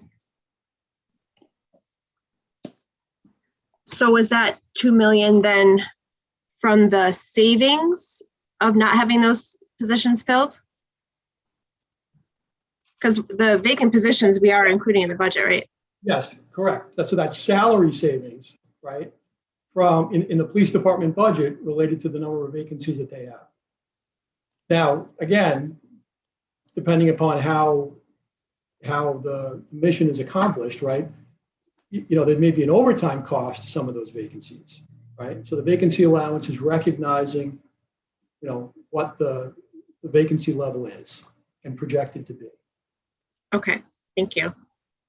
I have a couple of questions related to that I know you won't be able to answer right now, but what happens to the money from the vacant positions? And can you give an accounting of that for the last 3 years and what it was used for? So let me just respond to that right now, because again, the vacancy allowance, like the $2 million that we just talked about, it's not in the RPD budget, right? Because the positions are assumed vacant or coming vacant, we're not budgeting for those funds. So there's no other use for those, you know what I'm saying? So to the extent that we have vacancies above and beyond what our projected vacancy allowance is, that's something we would have to we could look at and say, this is what happened to those funds. Yeah, that's what I'm looking for. That would be great. If you could provide a list of the vacant positions for 21-22 and the length of time they've been vacant. A breakdown of tasks on how officers spend their time. So I'm trying to get an idea of, we have the list of crimes committed, but to get an understanding of where officers are spending the most time. If you could give an average time spent on, by job, an average time spent and the number of officers that are at those jobs. Does that make sense? So to determine how much time is spent on each call by an individual officer has so many different variables, it would be very difficult really to pin that down. One of the variables is the assignment. If an officer is assigned to the tactical unit, the officer spends most of their time doing proactive work, whether it's going out and targeting drug houses or making traffic stops. That's different from an officer who's assigned to the patrol unit. In Clinton section, that officer may spend time responding to typically more violent crime. An officer assigned to a quiet car beat in, let's say, Goodman section may spend more time dealing with neighborhood issues. So there's so many different variables. There's not one answer to say where our officers spend X amount of time doing this. I mean, I guess we can try to get something in the aggregate, but I don't know what it would really reflect because it would be very, very broad. Yeah, I was thinking more like in terms of the 911 data. I think maybe they report when they go to a scene and then clock out. I don't know, what the 911 system looks like to be able to grab that data, but I was looking more kind of on a department wide, well, really just patrol section. Okay. All right. Did you get any other questions, council member, that you want to enter into the record or get follow up on? Was that all of them? No. Okay. I'd like the actual number of patrol officers in the last 10 years, let's say. Please provide a breakdown, kind of adding on to Councilmember Gruber's question, not just the total, but a breakdown of how overtime hours were used in the last 3 years, including whether they were for protests or covering the vacant positions. It's possible to tell that. Okay, so the next few questions around traffic enforcement. In our 203 plan, originally, well, the council had changed the wording to say end pretextual stops, and then it was changed to transform. The original language was to make them equitable, and I just wanted to understand what it means to transform pretextual stops or how we could make them more equitable.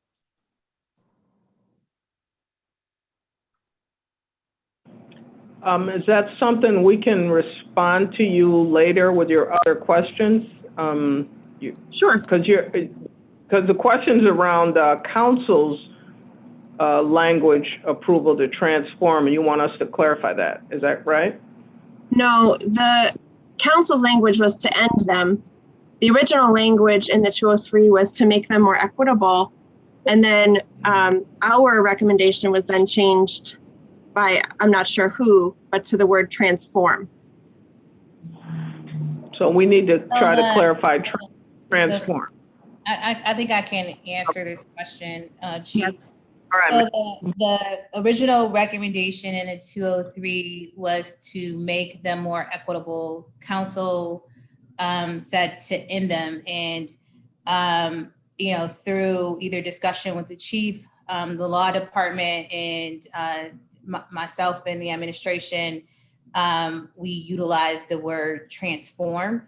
And so pretextual stops, I believe that based on some of the data that we have, we want to look at the data that and pull that information to be able to determine, how to actually make them more equitable and how to ultimately work towards transforming them in a way where it really is a public safety issue.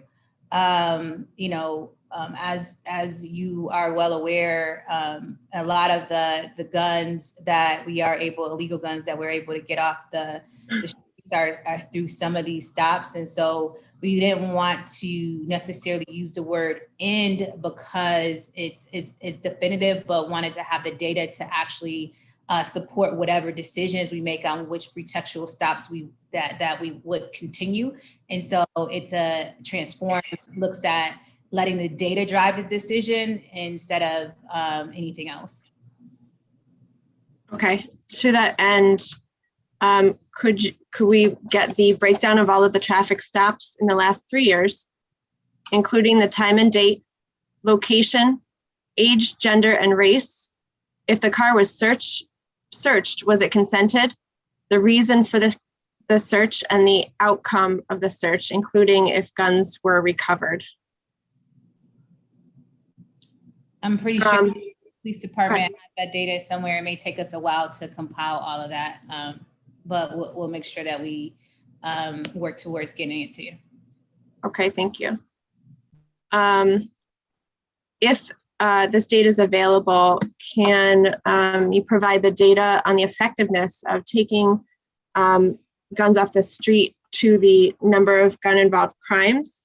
And if there's a link, between traffic stops and then reducing traffic violations. And then the next few questions, the next 3 questions are around security. The last question, I'm sorry. What was the last question? Providing the data on the effectiveness of, or not the effectiveness of the relationship between taking guns off of the street and the number of gun-involved crimes and traffic stops to reducing traffic violations. Does that make sense?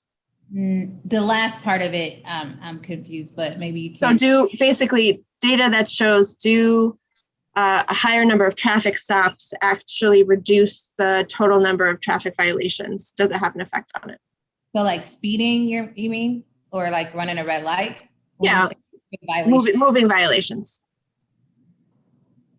Okay. I'm not sure we would be able to answer that particular question. I think that the first half of that question, but we'll examine it, and what we can answer, we'll answer. What we can't, we'll let you know that we don't have that information. Okay, thank you.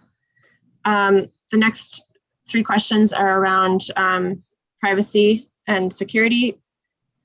So what units in the RPD don't use body cams, and please provide the reasoning. Okay. All right. We can get you the protocol on that because there's a whole policy on it. It outlines who does and doesn't and why, and then we can get that to you. That'd be great. Yeah, I'm not expecting you can answer these right here, but so does Border Patrol or other federal agencies have access to our data? And do we use data from other agencies that is derived from facial recognition technology? And does RPD have access to Ring cameras that are installed at people's homes? Last two questions. The number of juveniles diverted is anticipated to be only 29%, and previous years it's been pretty low. Wonder if you can speak to why that might be, and if there is ways to increase this percentage, either by teen court or other means. And is that a question you're looking for an answer for right now, or you just one of the ones you're reading into the record? I think I could get an answer on, ideas of how to increase the percentage. I did. That's going to take a little research, because you're talking about, you're also talking to a former youth officer, and I've spent a little bit of time working with the drug court and problem court process. We would bring the customers, but those branches have to weigh in on what resources they're willing to bring to the table. And so the other thing we would want to consider is, if we make changes that we're going to increase in a substantial way our diversions, are they prepared to handle that extra? So it's just something, a bit of a pet peeve of mine, is that it's good to do that, but if we don't walk through the whole process and make sure that the other branches that are responsible don't have the extra resources to deal with, the increase that we're giving them, then we've really done a lot of work for naught. So we would have to have some conversations about that with other branches to talk about how we might be able to fix or change that. Okay, thank you.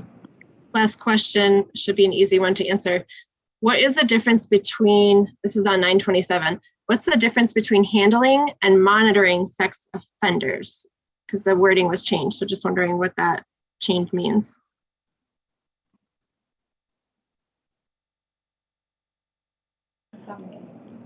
Yeah. Go ahead. So there are sex offenders who are monitored, about 1,100 a month, where we look at whether or not they are compliant with the court mandated restrictions. The ones who are being handled are ones that come in for updated and fingerprints, the ones that we actually knock on the door and do house checks and compliance checks physically. So in total, we're monitoring all of them. The ones that we handled, we're actually doing something physically that month to address the issue. Thank you very much.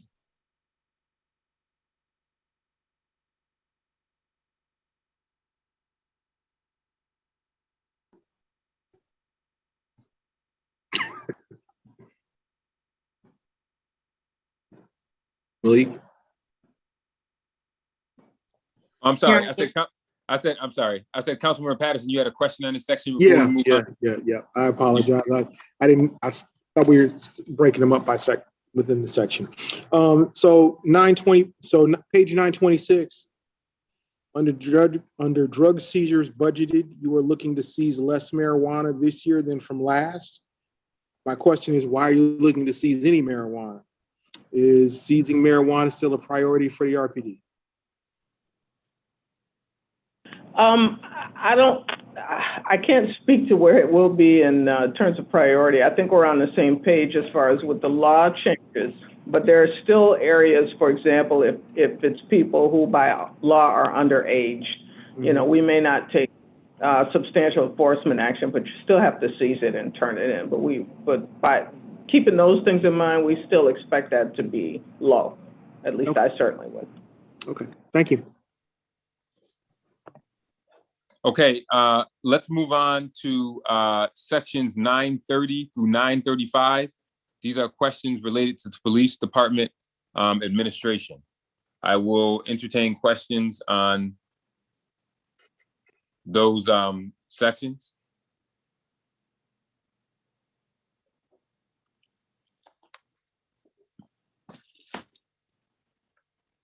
9:30 to 9:35. I have questions, but if anyone else wants to go ahead of me.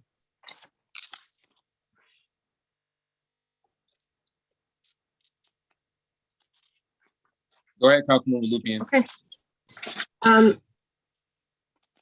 So what do, this is for the impound section. What do, or I think, sorry, 932. What is the metric property lots disposed? What is that? What is a property lot? Because the amount jumps from 12,000 in 1920 to 20,000 in the projected year. I'm told that means literally individual pieces of property. Maybe in someone's car or, you know.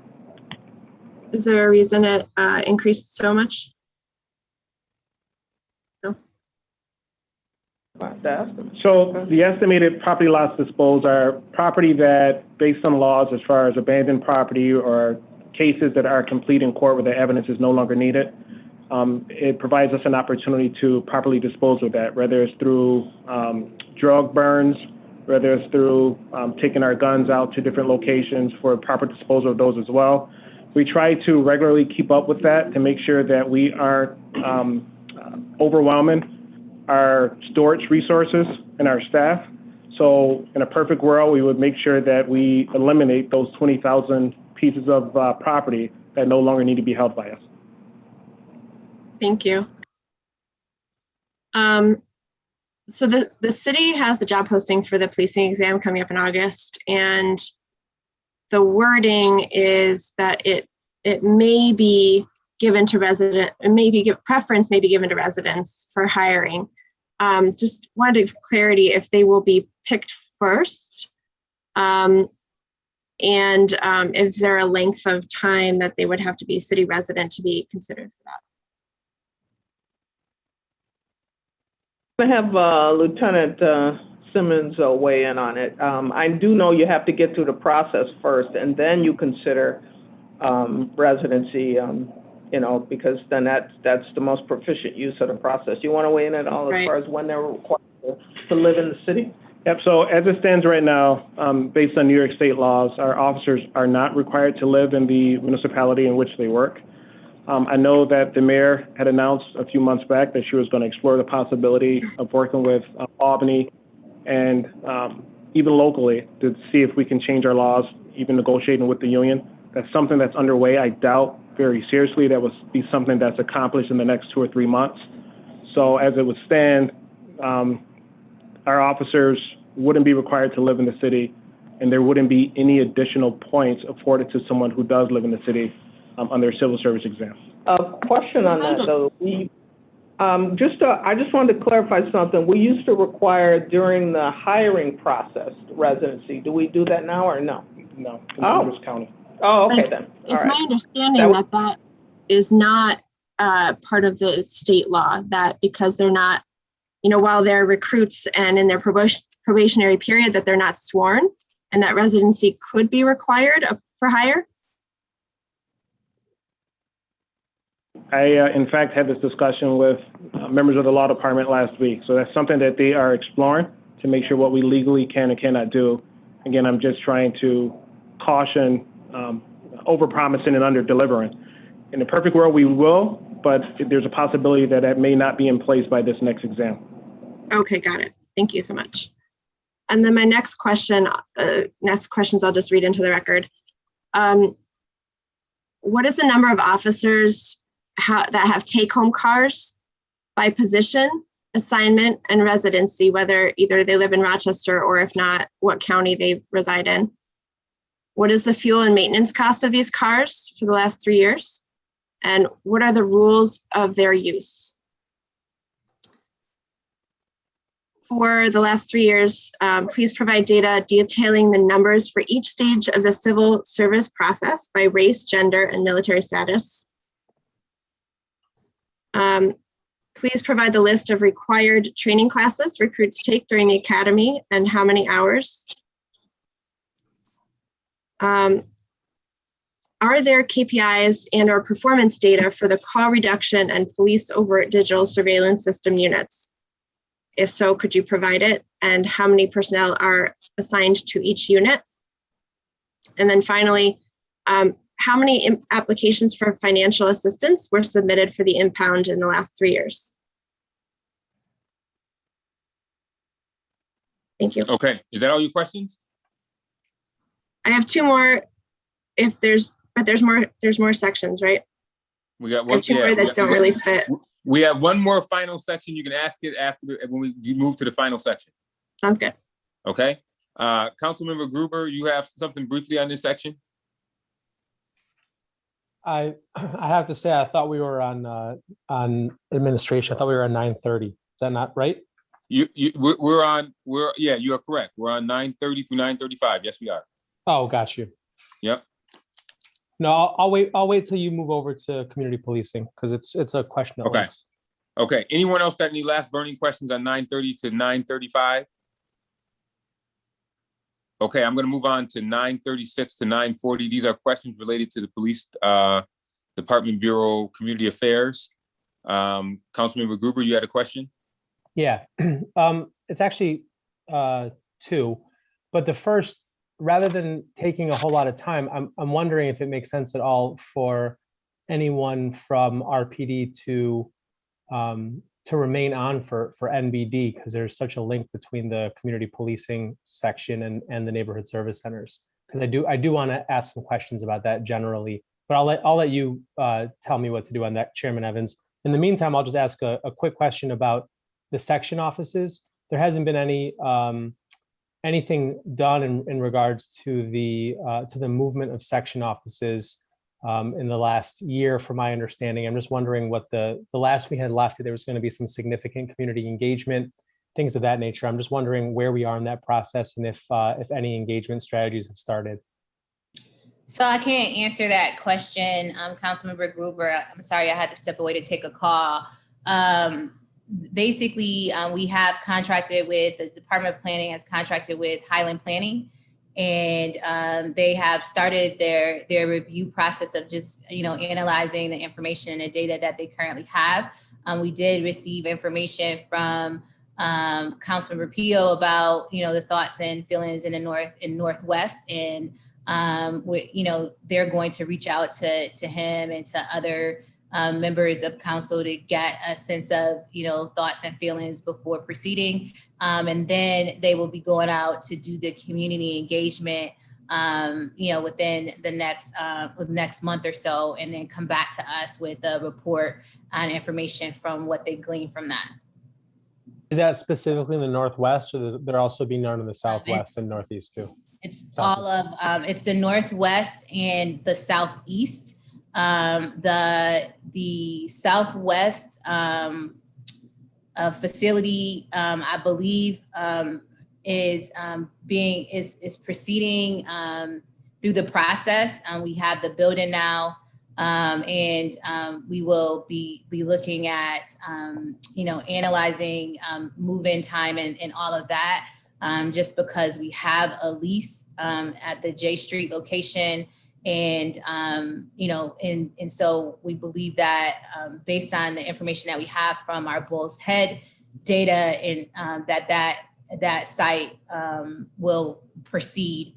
But it's the Southeast, it's the newly constructed, newly built sites that we are doing the outreach on.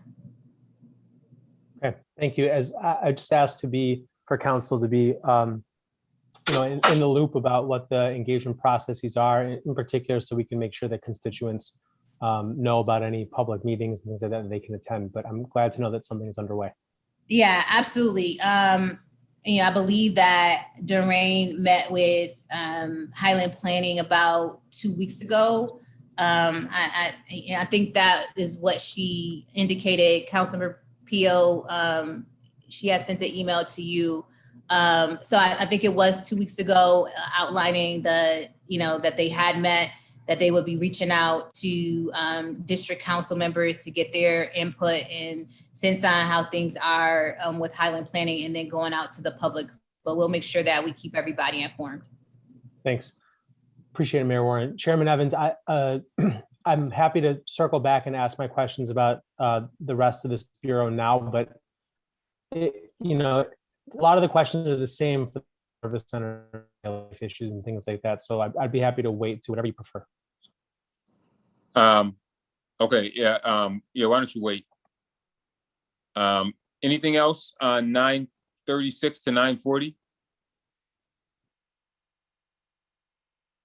Anyone else? I just have one final question. Okay, final question, Councilmember Lupien. How does RPD use the money from the Rochester Police Foundation?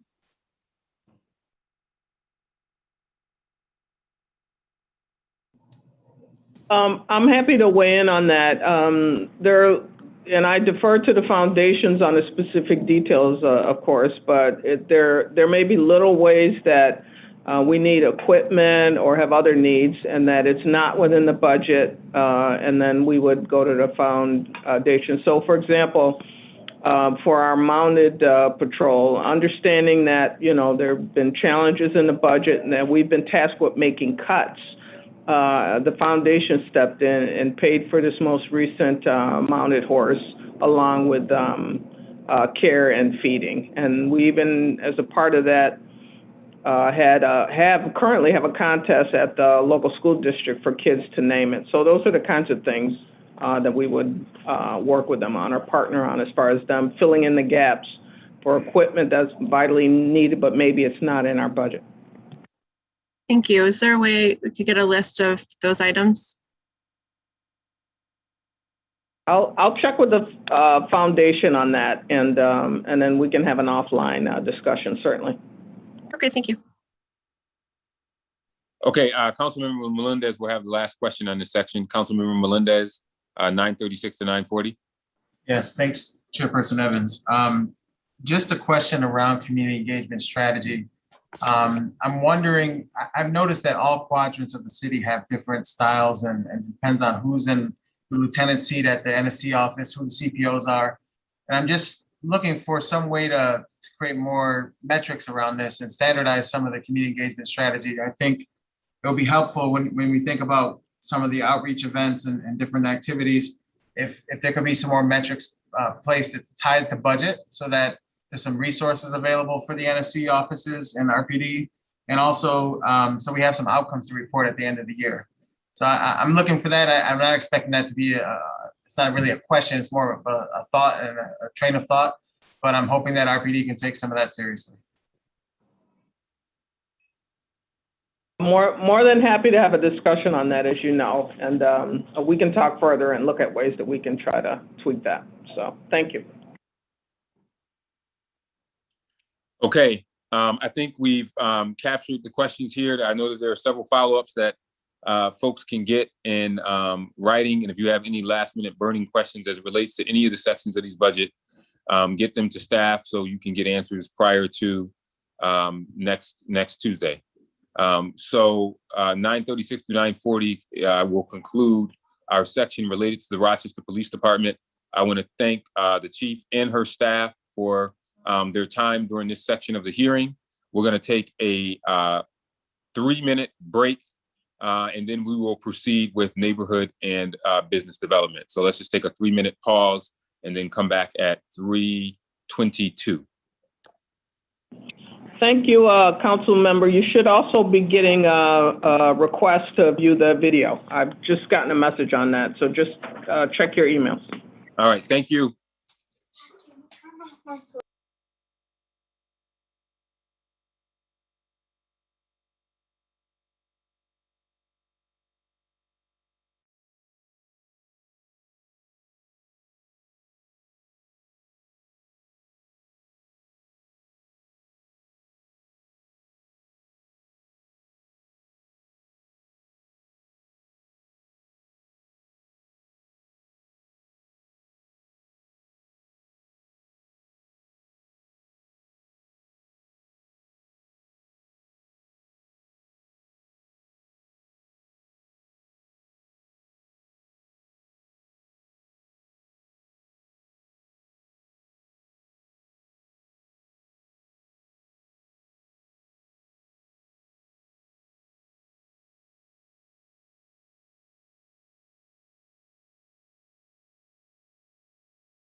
Okay. And we are back from our break. And I want to thank Commissioner Kirkmeyer, Commissioner of Neighborhood and Business Development, for being with us. Mr. Kirkmeyer, I'll turn it over to you for any comments that you may have and to introduce your team that you have with you. Thank you, Councilmember Evans, and good afternoon, everyone. It'd be my honor to introduce the MB team, beginning with Deputy Commissioner Dana Miller, our Assistant Commissioner Ann DeCivitella, our Director of Buildings and Zoning Kurt Martin, our Director of our Neighborhood Service Center Daisy Algarin, my Assistant Cheryl Hickey, and then in the Bureau of Business and Housing Development, we have Manager of Housing Carol Wheeler, our Director of Business Development Thad Schofield, our Director of Real Estate Paul Scuderi. In the Bureau of Buildings and Zoning, we have our Manager of Code Enforcement Len Merritt, our Manager of Contract Services Joanna Santiago, our Manager of Zoning Jill Weidrich, our Manager of the Permit Office Suzanne McSain. In our Neighborhood Service Centers, our NSC administrators, beginning with the Northeast, Carlos Torres. In our Northwest, Tammy Herron. In the Southeast, Kelvin Knight. In our Southwest, James Demps. And last but not least, the person that puts it all together in a budget perspective, Matt Cahill. Just a quick opening statement. As we are all aware, this past year has been like no other. The amount of obstacles that MBD faced with, in addition to the more than 36 million in additional federal funding that had to be programmed and distributed to our residents and business owners in need, while continuing to experience a higher than normal development activity, certainly put us in an unparalleled territory. Throughout this time and in every area of the department, people just simply stepped up. People shifted from one area of the business to another seamlessly. People instituted new ways of processing and served customers in a different form. All of this was done with a focus on the needs of the people we serve. It's been my absolute privilege to work with what I believe is the most talented group of servant leaders the city has, and we look forward to answering all your questions. Thank you. We will start with sections 6.1 through 6.11. 6.1 through 6.7 are background things. 6.7 through 6.11 goes through the Office of the Commissioner. So 6.1 through 6.11. Questions from colleagues?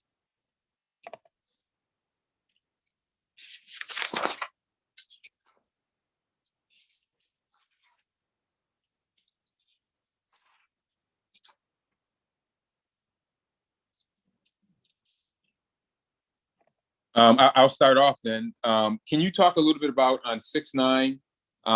We talked about land management probably in a lot of different departments, but the system administrator, can you talk about that? That's shown as a major change on 6.9. Can you talk about what that system administrator role will be doing as it relates to land management? Yes, absolutely. So in land management, maybe about 2 years ago, we added a business analyst position. That was a person that was going to be positioned to be like our subject matter expert for the department in mapping out the strategies to make our processes more effective and efficient with the land management software. When we got into about a year later into the process in consultation with IT, it was, and based on some other projects that the project management office was involved in, they felt compelled to have a technical expert in the department, and we agreed because at the end of the day, when we have a new system, we want to be able to constantly evolve that system to the needs of the department and the business processes. So this person is going to be, is a more tech savvy expert, and they partner very well with our business analysts, and the collective combined effort of both of them will absolutely lead us to a successful project. Great, excellent. Anyone else from on 6.1 through 6.11? Chair Evans, I had a question. Oh, yes. I'm sorry, Madam President. I just saw. Go ahead, Madam President. Okay, thank you. On 6.4, it states, create jobs, 100 of them. What jobs are those? So those are jobs that come through funding assistance that we provide for various business endeavors.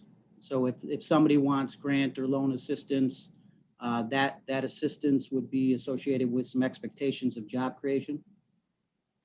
Okay, is that that's a new KPI or? No, it's not. It might just look new because all of our KPIs are kind of in a new format as of last year. They're associated with major objectives. We did a restructuring of the KPIs last year. Okay. We're the first department to do that. So we've kind of associated them all in like objective manner so that you're not just looking at an individual division or bureau, you're looking at the cumulative effort of the department relevant to that objective.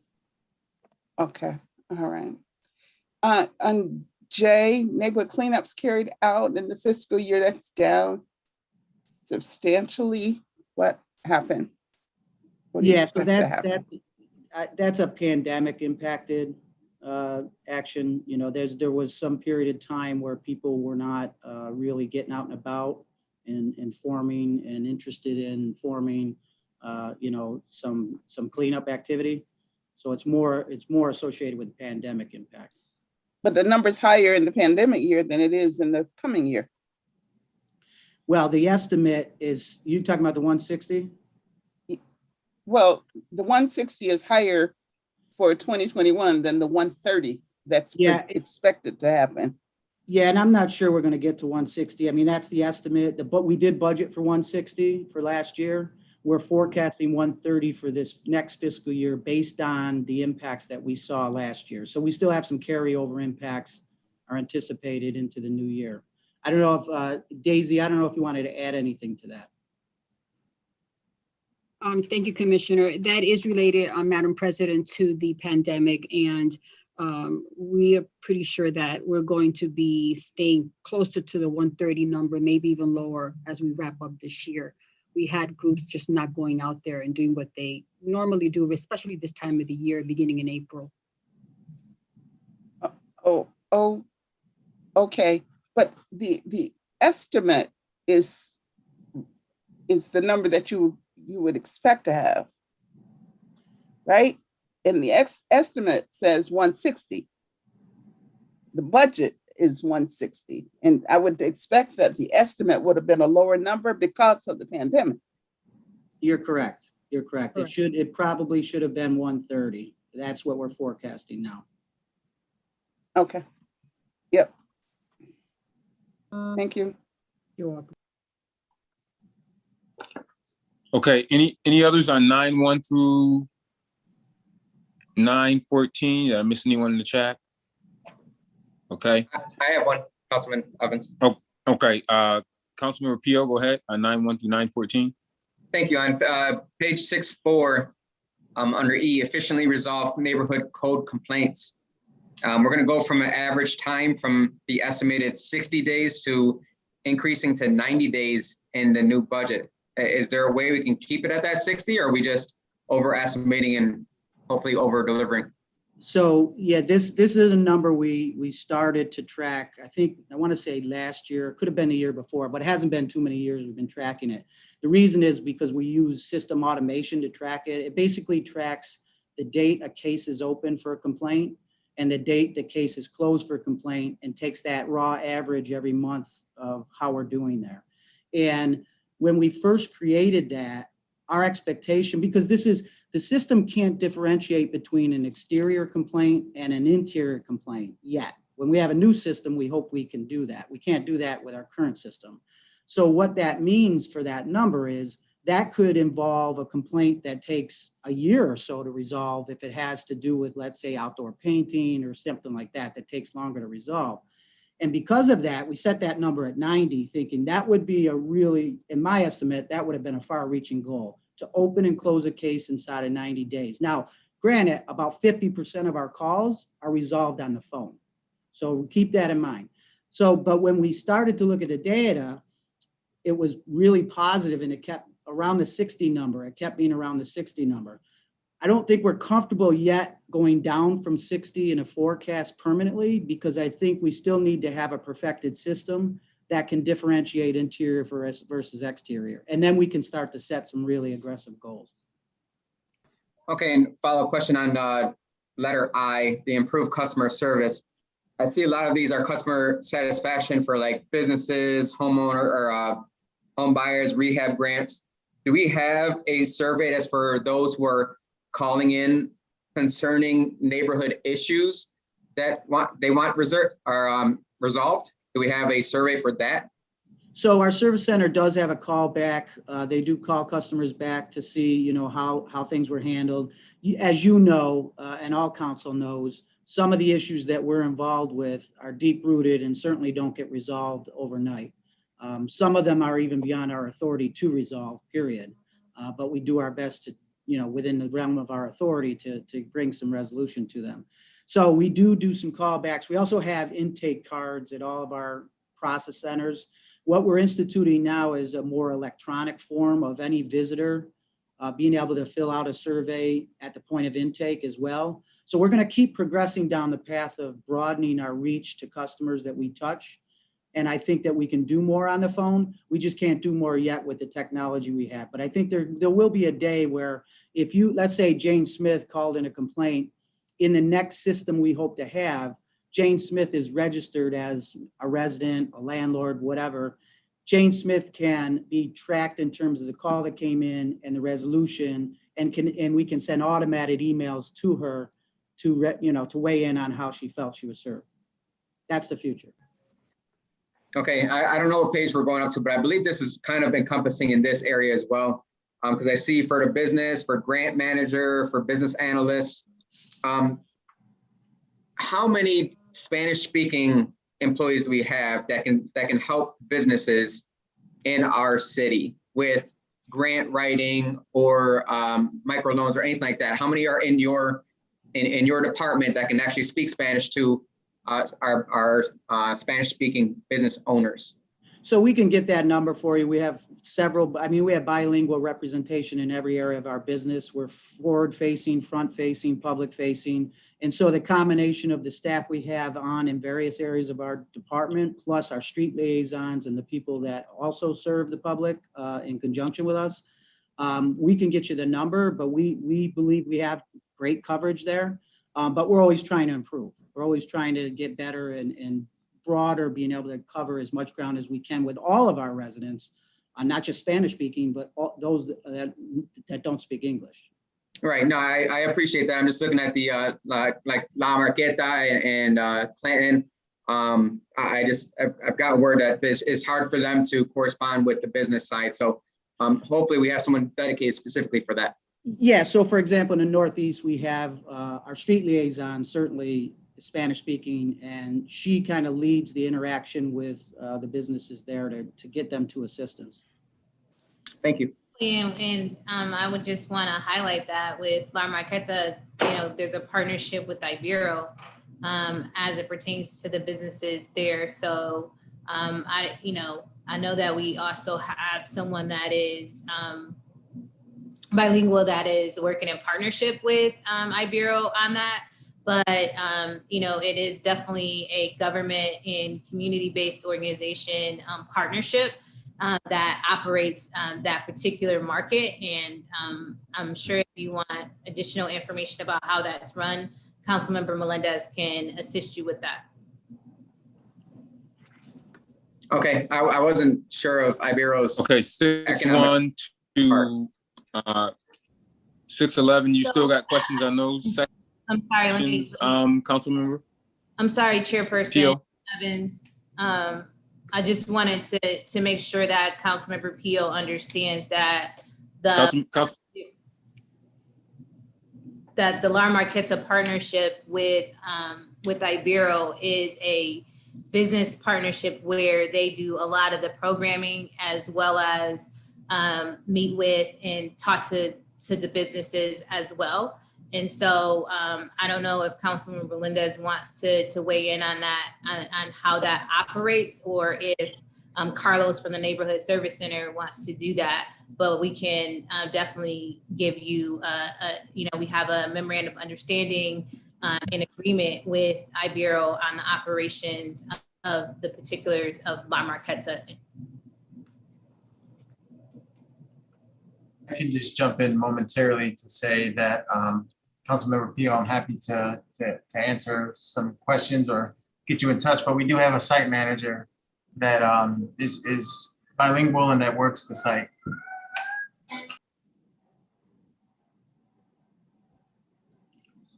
Okay, anything else, Councilmember Pio on 6-1 to 6-11? I'm good, thank you. All right, Vice President Lightfoot. Thank you, Mr. Chairman. Just a point of information to see if I'm in the right place. My question is concerning, and good afternoon, Commissioner, and to your staff. Is on the grants, like the roofing lottery program and the grants. Is this the right area for that? Well, the grants would be in contract services, but we also report them as KPIs. So yeah, we can talk about that. Okay, I just wanted to kind of get a thought process with this budget, federal dollars that are being received. A lot of, when I'm out, a lot of constituents, they've been through the lottery program several times, 3, 4 times. Some are seniors, veterans, some who we would think would be most desirable for these types of programs. And I know that you guys, trust me, I respect the work that you do. I respect the amount of people that are able to receive these grants, to get these home improvement loans and grants, et cetera. I think it's very helpful and needed for our community, especially pre and post pandemic. I just would like to get a thought process with this budget and going forward and potential uses of new federal funds. Are there ways that we can increase the project? And how do, let's say, for instance, part 2 is how does, for instance, if someone goes through, is there a better way to better the process? So for instance, if someone's applied 3 or 4 times and they actually qualify, but they just weren't chosen, that they may be able to get priority the next time, and just we'll get your thought process behind those 2 questions, please, sir. Sure. I didn't know if the mayor wanted to cut in first, but I will tell you that we're on the same page, that, we feel the pain, we live the pain that comes from not being able to help everybody that needs help. We strive to help as many as we can. The only lottery we've been operating is for the roof program because the funding doesn't come near to matching the need. We have a vision that we believe we're going to be able to use some of the ARP funds for that. We have proposed to do so. It remains to be seen whether or not it will qualify and whether or not it will be at the top of the priority list, but it is for us. So, we're moving forward with the hope and the intention that we're going to be able to broaden all of our reach with our grant assistance. Thank you, Commissioner Kirkmeyer and Vice President Lightfoot. The commissioner is 100% right. We want to help as many people as we can. And unfortunately, one of the challenges that we have is that there are definitely rules and regulations that we have to comply with that increases our costs to really do these roofs. And so we're hopeful that some of the ARP funds could be used to assist and provide more assistance to people that need new roofs, especially our seniors. I have a number of seniors that constantly have applied, and they're in the lottery system, and their number is never called. We went through many iterations because this program has been going on for many, for probably over a decade, and 3 or 4 mayors of trying to make the system equitable because, there were a number of different complaints in the past and a number of things that happened in the past as it pertains to the roofing program. And so this is by far the best process that we have been able to come up with. Allocating more dollars towards specifically seniors, meaning an allotment specifically for senior homes, is something that through the ARP funds we hopefully will be able to do. But if other people have an idea how to do this, where we could have some preference, but it's just a complicated process, and we want to try to be as fair as possible to everyone in the system and get as many rules done as we can.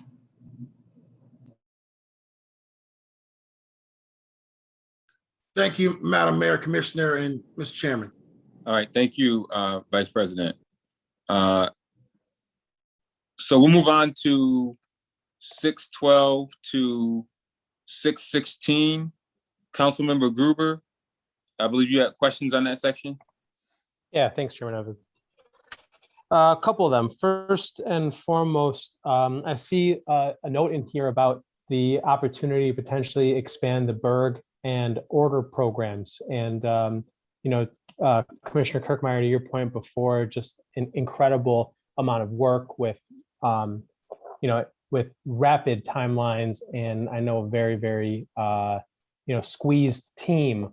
The Berg, I helped a lot with a couple companies or businesses doing Berg grants, and it was amazing to watch your team work. I'm just wondering, though, I see that there's the hope to bring the programs back, but I don't necessarily see any staffing capacity to do it. So is the plan to continue to be able to just do it the way you've been doing it for the past year? Or if the ARPA funds came back and that was something that became a priority, that would include some administrative costs as well?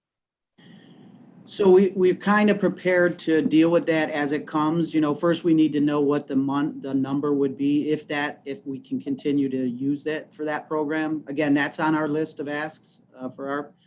Once the dust settles on what we can actually use it for, we can very easily construct the administrative stress point needs. We're trying to minimize them, obviously, because the ARP funds are a short, they're a short time frame, 3 years. But what we do know is the reason why we were able to do Berg the way we did is because we were able to shift some people during the pandemic from places like real estate, planning, and places that we won't be able to shift them from in the next 3 years. So we certainly can calculate and will,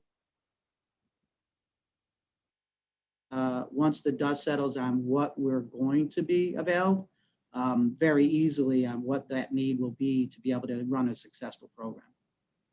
Got it. Well, I certainly respect the fact that we can't make that determination until we get some of the public feedback back from the community. One comment before I go to an additional question, one comment on this is I was actually at the State of the County address last night, and County Executive Bella was talking about the fact that they are going to continue the Fast Forward program, which was kind of their version of our Berg program. And I'm sure that there are a lot, I talked to a lot of businesses over the course of the past year who had applied for both, didn't know necessarily what the difference in their eligibility was for county versus city, didn't get a whole lot of feedback about why to apply for one or the other. And I certainly hope that if we do bring the Berg grant back, and I hope that we do, by the way, that there's communication with the county to make sure that we are coordinating how to create some different lanes between Berg and Fast Forward, just to make it easier for folks. Oh, absolutely. Not only the county, but the state's program. And, we, under the Treasury and the CARES Act funding, we had to make sure there was no duplication of effort. So, those are embedded into the process and will be going forward. Great. So my only other question on this department is related to Redco. I forget now if it was last year or 2 years ago that we split Redco out from the city, provided a pretty significant allocation from the city to get Redco up and running. I know there's still two of my colleagues are on the board there, and they've provided feedback that things are moving well in terms of their bylaws and strategy. And I know Dr. Ogilvy continues to offer support there. But I'm wondering mostly from an NBD perspective, if this has taken, part of the argument at the time was this would allow for some more flexible economic development dollars to be spent. And I'm wondering if it's taken some of the burden of some of this work off of the city, if we've seen any major improvements in efficiencies, and perhaps most importantly, how we're going to see the Revitalize Rochester funds be kind of is there a mechanism to work with NBD on the allocation of those dollars? Sure. So I mean, I'll start. I don't know if the mayor wants to weigh in. I'll let Deputy Commissioner Miller weigh in because he's on the board as well. You know, I think we're going to a place with Redco. We're not there yet. I certainly know, and we already have a really good relationship and already have, and we very often will merge and mend grant and loan assistance with Redco. We do it in almost every deal we have. So I think that there's definitely some things that we're going to be achieving in the future that we don't achieve now. And I think they will have a more efficient process. We're not at a point yet where I can, you know, comment, you know, effectively, at least based on data about how, you know, how more effective it is. But before, Dana, before you reply to that, can I just add another piece to the question? What is there something the city needs to provide to help us get to that point, Commissioner? And that may be a question for Dana or the mayor, but is there something else that's missing from us to give to Red? No, I think that Redco just needs to keep evolving. I think they need to keep moving forward and building capacity and growing, right, as an organization to be able to do what they intend to do. And I'll turn it to the mayor before Dana, because I'm sure she wants to weigh in on it. Yeah, just to answer that question, it's a matter of right now they're trying to get their CDFI certification, and I know that is going to open up some doors that has been challenging. The pandemic, you know, unfortunately the pandemic, you know, slowed down a lot of the, you know, stuff that we wanted to be able to do with Redco and, you know, Chicago Trend and other things, but they're getting back up and running now. And I know that they have a number of different projects in the queue that they are going to be funding, but you know, it's a matter of, you know, working in partnership to make sure that we're benefiting the businesses in our city across the board, and especially when it comes down to revitalizing Rochester, those commercial corridors. And so, you know, Dana is the deputy commissioner, is the chairperson of Redco, and I know that they are, you know, the board is keeping a close eye on moving the organization forward and what needs to happen in order to do so. So, Deputy Commissioner. Thank you, Mayor, and thank you, Councilmember Gruber, for asking the question. As the mayor pointed out, I am currently serving as board chair, and we do have the pleasure of having council members Lightfoot and Patterson on the board with us. Redco has actually done a tremendous amount of work over the course of the past year, even through the pandemic. The organization had set up an initial office on Commercial Street, but relocated the whole operation to the former Chamber of Commerce building at 55 St. Paul. So they have a whole suite of offices there. They, you know, the CEO, Bea Muhammad, has hired a full staff of folks who are working very hard on these projects. But to your point, we do still work very closely on projects here. We have worked on completely transferring responsibility for the Small Business Administration loans, the SBA 504 loans, from the city to Redco. So they have taken over that responsibility. There's still some lagging reporting responsibility that we are still managing, but most of that SBA loan work is now in the hands of Redco. And with the Revitalized Rochester Fund, we do have a separate Revitalized Rochester Fund committee that meets on a monthly basis to review the RRF loan portfolio and loan requests. So we have had some loan requests come through for RRF. They have been approved. That committee also includes representatives from the 7 banks that helped fund that. So that's been an interesting challenge for us, because the bankers are looking at these loans from a very specific banking lens. And we've had to work to help them understand that in many cases, these businesses that apply for RRF may not have the most pristine financial records or background or history or credit scores, but in being able to help businesses on our commercial corridors, we have to look beyond just the financials at the overall business. So they've been helpful in transforming from a strict banking lens to a more open and an inclusive lens, and that's been helpful. But we are focusing our efforts primarily on 8 commercial corridors. So we're looking at East Main, West Main, Thurston, Genesee, North Clinton, Hudson, Lisle, and Lake. So we're focused primarily on those 8 right now, but obviously we will accept requests from any part of the city. So we are making good progress. Thank you for the update. Okay, Councilmember, I'm sorry, President Scott, and then Councilmember Lupien, and then PO. Thank you. Are we, excuse me, still in We're 616? We're on 612 to 616. Okay, on 616, we've abolished a couple of bilingual positions, at least a couple. Why was that? So I'll start the answer, and then if Deputy Commissioner Miller wants to weigh in, since he was involved with the process, we tried best we could to backfill. It was a business position. It was an open business position. Erica Hernandez initially went to another department. She since came back, but she's in a different role.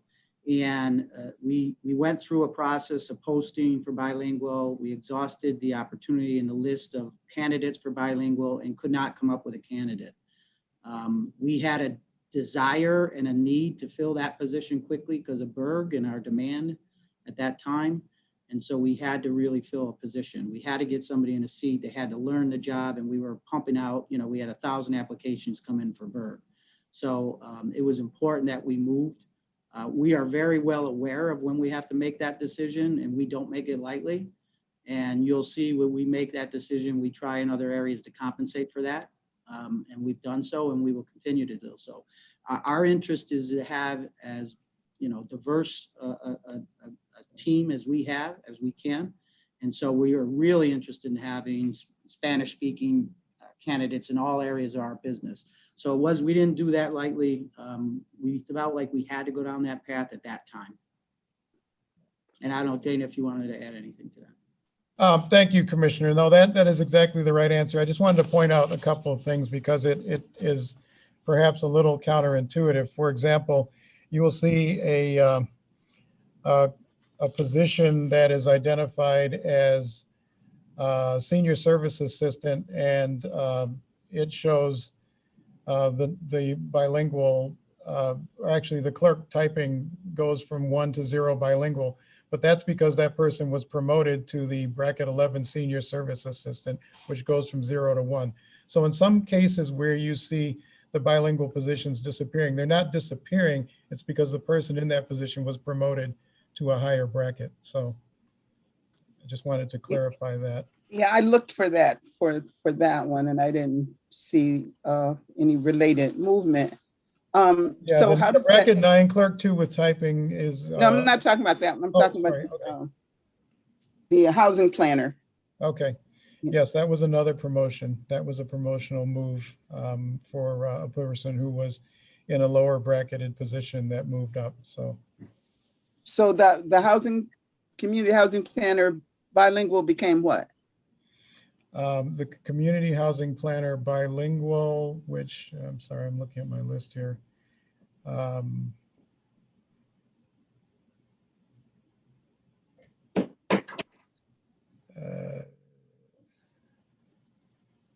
Senior community housing planner. Yeah, Carol, you can answer that question for me. I was saying that the community housing planner moved up to become a senior community housing Senior? planner. Right. Yes. Bracket 24. A bracket 24. Right. Thank you. Okay. So that had been an existing position. The senior community housing planner, that had been an existing position already. It just happened to be vacant, or how did that? Because usually you'll see a 0 and a 1, and then you'll see another column that has the 1 and the 0. And this one is 1 for both years. I mean, we can get that for you, President Scott. I mean, typically that's what's happening is people are being promoted to open positions that are promotional opportunities. Again, we have no interest whatsoever in losing bilingual staff. We want more bilingual staff. So in a lot of respects, it's promotion opportunities are in jobs that are already there. And to go through the exhaustive process, if we don't need to promote from within, to change it to bilingual, maybe is not the best strategy for efficiency. But is the overall, should be the strategy from a budgetary perspective. We understand that. Okay, thank you. Yep. Oh, there, let's see, that was 16. Okay, we're not in the next section yet. Okay. Let me apologize. I skipped over Councilmember Melendez. So before I go to Council Members Lupien and Pio, Councilmember Melendez on 612 to 616. Thank you, Chairperson Evans. I want to continue down the bilingual position rabbit hole for a moment. The Senior Economic Development Specialist bilingual. That position, I know you referenced Erica, and I know Daisy had that position before years ago. That has been an essential bilingual position for the city of Rochester. And I'm very concerned that that has been eliminated. I understand the circumstances that you referenced. For me, and I think for the community, I don't know that that's good enough long-term, because I think systemically eliminating it here could present problems for us as a city. I know that during the pandemic, there were many businesses that missed out on many opportunities from a business perspective, just because of the language barriers and understanding how to access some of the programs. And I'm concerned that if we do this now, that it's going to have lasting and systemic impacts to that level of government and service to the Latino community. So could anyone, I guess my question would be, how might we restore that? And I heard earlier that, we do have, street liaisons and that kind of thing. And I appreciate that, but I think that doesn't provide the level of expertise that we need in that position.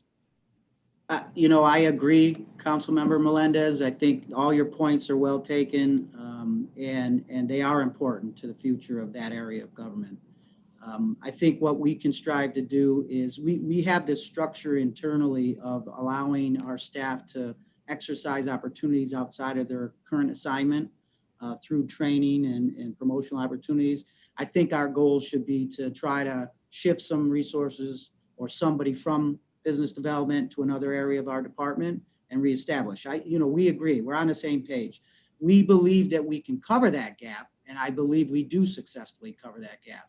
We have sufficient bilingual coverage in the Northeast in a lot of respects. But I agree, and I think your point's well taken, that in that area of city government, we need to have a solidified position that ensures that we're not dependent on Daisy, we're not dependent on Carlos, we're not dependent on the street liaison, that we have that business representation. And I agree. We will strive to regenerate that. I appreciate that.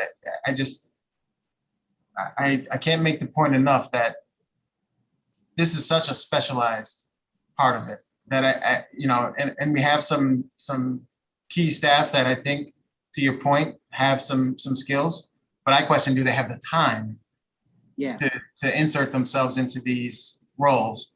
The other thing I want to bring up specifically is related to housing. And I saw in the strategic goals and objectives that we have some goals around selling 30 homes and creating 10 new home ownership opportunities, owner-occupied opportunities. My question is there the ability, either through the American Rescue Plan Act, I know we got the guidance for that, or the Housing Trust Fund that was just established this year, to try to target an increased number of owner-occupied units?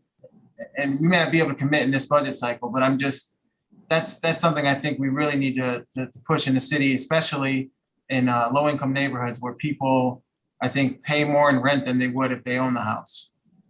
So Well, that's right. Oh, go ahead, Mayor. Go ahead. This is our You're passion. 100% right.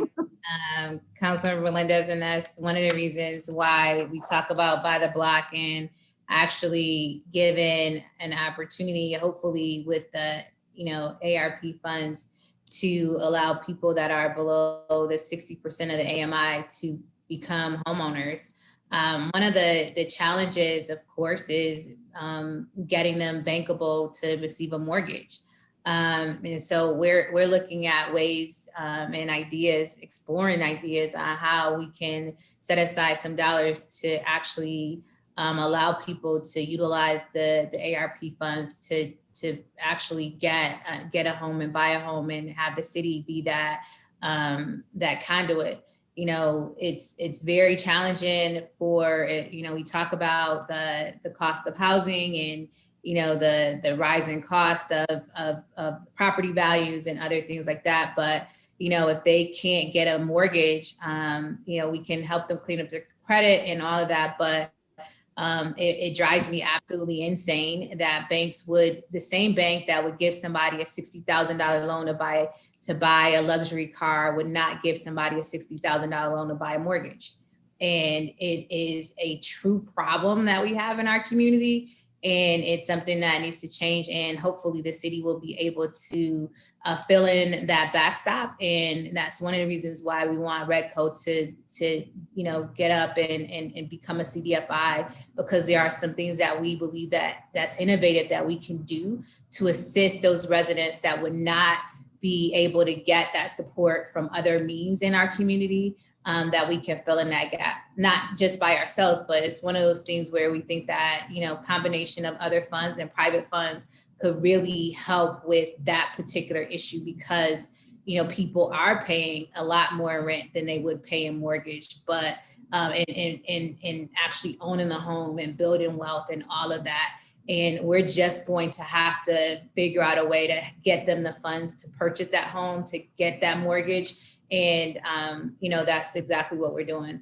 I'm sorry, Commissioner, I know you wanted to answer this question, but you can add to it if you want to. This is my soapbox. So, this is what we're about. This is where we're going. We're very excited about the opportunities that are before us. They're unprecedented in terms of, financing. I mentioned the 36 million that we've been distributing for CARES Act and Treasury. I didn't mention ARP, but we've been spending a lot of time internally trying to construct a path to get to a point where we can avail owner occupancy, new construction opportunities to our residents at or below 60% of the area median income. And we are getting there. It's a step-by-step process. So the first step was the choice program expansion, which you all know we were successful in getting committed to allow choice application on scattered site. That was critically important, because anything we do, whether it's a rehab or it's a new construction, we want to set our residents up for success. And we do that by structuring things so maintenance is low or not for a long way out. And the tax abatement program from Choice is going to give them a vehicle by which they can have a less impact in terms of financial debt to taxes, and hopefully partnering with financial empowerment centers, have people start to put some of that savings away for a rainy day type of thing. But really where we're at right now is we met with builders, we trying to drive down the cost of construction, and we met with all types of builders, modular builders, stick builders, the people that build in our city. And now we've got to go out to a larger public forum to builders. We've got to get with the community to educate residents on the opportunity. It's unfortunately that the opportunity is probably going to end up being some kind of lottery process, because we're never going to have, it's kind of like the roof program where we're never going to have as many houses as I hope we have qualified people that want them. But we are going on a fast track here as soon as we know the resources we have, but we're going to keep plugging away so that we're prepared to hit the ground running as soon as we know the funding we have to put towards it. But you can, that number we put out there, 30 properties to sell and 10 to build on, that's just the beginning number. Some of that is dependent on the tax foreclosure process, and some of that is dependent on how we utilize the land bank. But we're looking at all of these wonderful tools we have with the hopeful, wonderful resources that ARP brings. And we're going to be able to do some things here we haven't been able to do in quite some time. Okay, thank you for that. And one final comment, and I am going to beat a dead horse on this. You know, I think it's important that I might be overly sensitive because of who I work for and the community that I represent, but you know, it's much more than just speaking the language on this business development piece. I think that there's just critically essential services that are provided from that position that I really hope we can find a way to restore in short order. So I'll just leave it there and thank you for your time. All right, thank you. Council member Lupien and then Pio on 612 to 616. Thank you. Are there grant or loan opportunities for owners of mixed use buildings? So they have got some commercial storefronts and residences above. Because I know a lot of the things out there are for owners of businesses and that landlords don't apply, but for these particular buildings, do we have anything available? So again, this is another subject that we hope to entertain as part of the ERP process. You know, the mayor's Buy the Block initiative is not just about the residential neighborhoods, but also raising up the commercial corridors that adjoin them. Because that's the only truthful way to raise a neighborhood. We have to have the commercial element of it as well.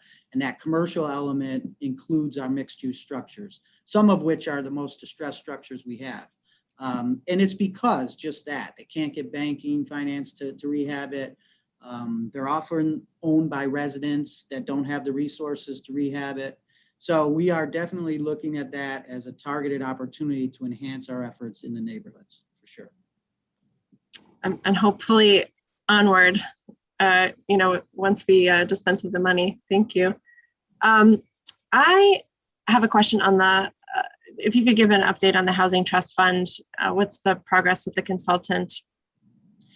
So it's still early on in the process. We're anticipating a report, I think maybe late fall. So we're really early on in that process. You know, again, getting back to the subjects that we just talked about in terms of our new construction efforts and intents, you know, we're hoping that we're not going to wait for that if we don't have to. But that's, you know, that will provide some wonderful opportunities to enhance all the things that we do. We just, you know, that probably won't come to us in the form of recommendations till late fall. Okay. You said you aren't necessarily going to wait. Do we have an idea of when funds might be able to be dispersed, what the funding stream might be? For the new owner occupant effort? Oh, for the Housing Trust Fund. Oh, no, I mean, we don't, that's part of the consultant's work is to figure out Right. how to create sustainable funding mechanisms. You know, what are other cities doing? You know, it maybe ERP is a seed money resource, but really to be an effective housing trust fund, we have to have some sustainable funding streams. So that'll all be part of their analysis. Okay, thank you. Question on the vacancy survey. As reported, there's been kind of a low response rate, and a number of cities have dealt with it by assuming a zero vacancy rate for those that don't respond, and just wondering if we can go that route, and if not, how can we accurately report the vacancy rate? So, you know, we're well aware of the initial response rate. We had a plan all along to deal with that in the form of the relationships that we have with people, because we have relationships with, you know, every property owner. And I'm happy to report that we're finding a level of success there when we engage them personally versus the consultant engaging them. So, you know, we're going to keep going down that path. We hope to raise that participation percent up as high as we can get it. I can't speak to, you know, legally whether or not it's a good strategy to assume things. Don't forget, we also have the R&E data that can be used to validate, you know, claims that people are making in that process. So I think we have some basis to do some, you know, pretty tight analytical work thereafter, but our intent is to really try to get people to participate first. Yeah, that's good. But I'm glad that those relationships are helping. do we have plans to institute a tenant purchase assistance program either in this budget or with federal funds? So, I don't know if the mayor wants to comment on that. I'll just tell you that that is part of the Housing Trust Fund, the consultants' work. That's one of the things they're going to be investigating, how that should be formed, if it should be local, what needs we would have to do so. We do talk about it internally, but it's really going to be what comes out of that recommendation and what the community input as part of that recommendation pushes forward and what we see as, good opportunities moving forward. Thank you. And then I just have 3 more questions, but I will read them into the record. How much do we spend on housing?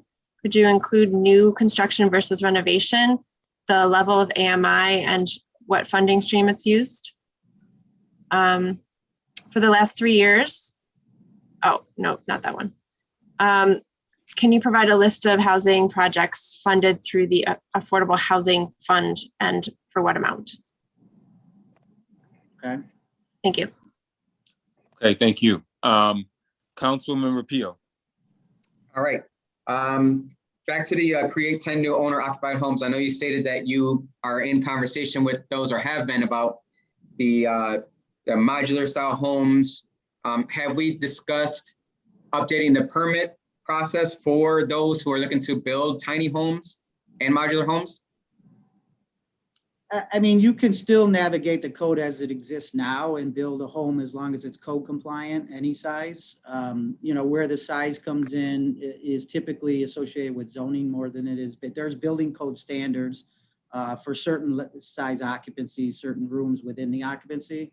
But I don't think that's beyond, managing if somebody was intending on building one. I think really where the dust's going to settle on that is probably going to be in the rewrite of the zoning code more than anything. But there's nothing stopping anybody that wants to come in and entertain building a smaller house now. Okay. Do we have an eye on the public banking opportunities that Mary has been so good at forcing down my, no, I'm just playing. It's a great opportunity. Do we have eyes on that? Meaning, are we looking at possibly instituting that to help with community wealth building to be able to purchase homes? Public banking? Yes, sir.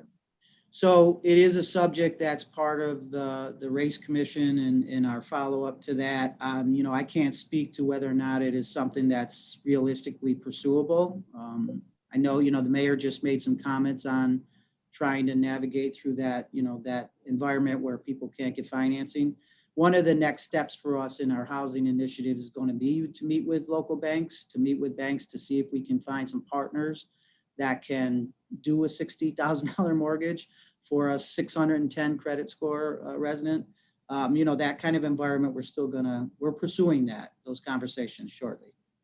Okay, and I'm sure you don't have this information, but I would like the information about the last 3 years on the grants program, the HPAP Grant Home Purchase Assistance Program, meaning how many people have applied and approved versus how many actually were able to use it. Because it feels as if in this market, it's very tough to get those offers accepted with that contingency in there. So I would like to see if that is shown in the numbers as well. You're definitely going to see, we can produce those numbers, no doubt. And you definitely will see, a depreciating value of how many people actually purchase a house versus start the program. There's lots of variables and reasons for that. We all know the current real estate market is very competitive. People get outbid. One of the things that we're very cognizant of is just our residents' inability to outbid others in that process, especially investors and things like that. So, we're trying to construct things and mechanisms and programs that combat that stuff, whether that means additional funding or something to that extent. But we're talking through those, we're having those conversations all the time. Okay, the biggest issue I had was just getting it done in time. So do we have anything in this budget that shows we're gonna, I brought it up last year as well, with digitizing it, having it where it's an online portal? Yeah, I mean, our goal is to get every process digitized, right? And so, right. I don't know if we'll not get there with that program till land management. And of course, land management is going to begin with buildings and zoning anyway. So because code enforcement is our biggest pain point from a technological processing perspective. But, we will get to a point where all of our processes are electronic driven. I think I would disagree that that's the pain point for the public getting through a process, any process. I'll make that general statement. If you dig deep enough to any process we have, there's some responsibility on the applicant. And I don't care where, you can go any area of our business. Most of the delay is on the process, the applicant not, fulfilling some obligation in the process, getting something in, the realtor not getting something in. So we can get the data on how long it takes. But my interest in all processes is how long does it take us from a completed application to a check? That's really the only thing that should matter to us, because it's on the applicant to get us the information to complete an application. Once it's complete, how long does it take us to get through? That's really where we're focused. Yes, that's certainly one of the issues. I know personally that I had to give up the city grants when I bought my house because the seller would refuse to accept it. So I hear that could be part of the real estate environment we're in now, right? Where they're getting 10 bids for one showing. And if one of them has this delayed process, I could see where the real estate community would opt out, but that we can't really control that, right? Okay. And I think that that's a way that, Commissioner, to add on to what you were saying earlier, that the land bank and what we're doing around, building and trying to get, properties into first home buyers and people that are below 60% of the AMI, these new sort of innovative programs, we can intentionally gear those towards people that would be priced out otherwise. And so properties that we bring online, and that's the reason why through the land bank, we've done a number of different initiatives, including working with the Community Land Trust and other, the MAP program and others that can bring those costs down to an affordable level, but allow people that ordinarily wouldn't be able to access or purchase a home be able to do it now. Yeah, that's a good point, Mayor. That's, the best we can do in these processes is have some control over the land or the structure that's in play, right? So to be able to have the land bank have more control over more properties is going to set us up to be able to avail those opportunities to residents. Okay, anything else, Councilmember Pio? No, I appreciate it. Thank you very much. I'm very interested to see. I think there's an opportunity here. I would love to see what we can do. All right, thanks. Let's move now to sections 617 through 627, which is the rest of the sections. 617 through 627, which is the Bureau of Neighborhood Preservation, the Bureau of Buildings and Zoning. President Scott, and then Councilmember Gruber, and then Councilmember Lupien.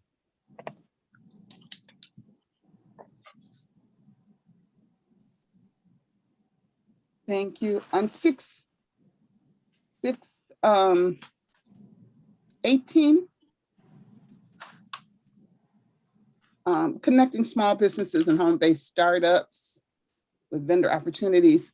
In line with that thinking, are we also making people aware of our financial empowerment center efforts?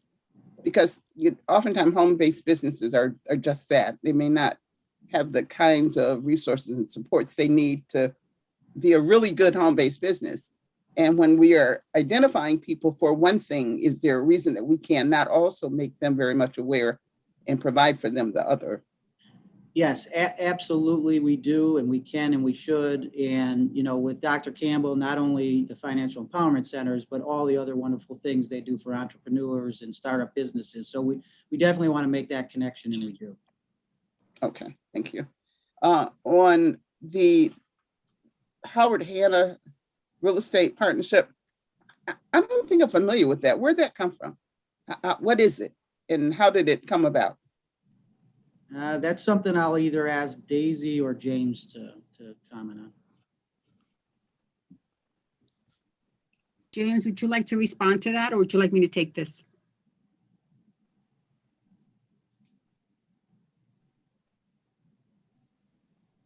Okay, I can respond to that.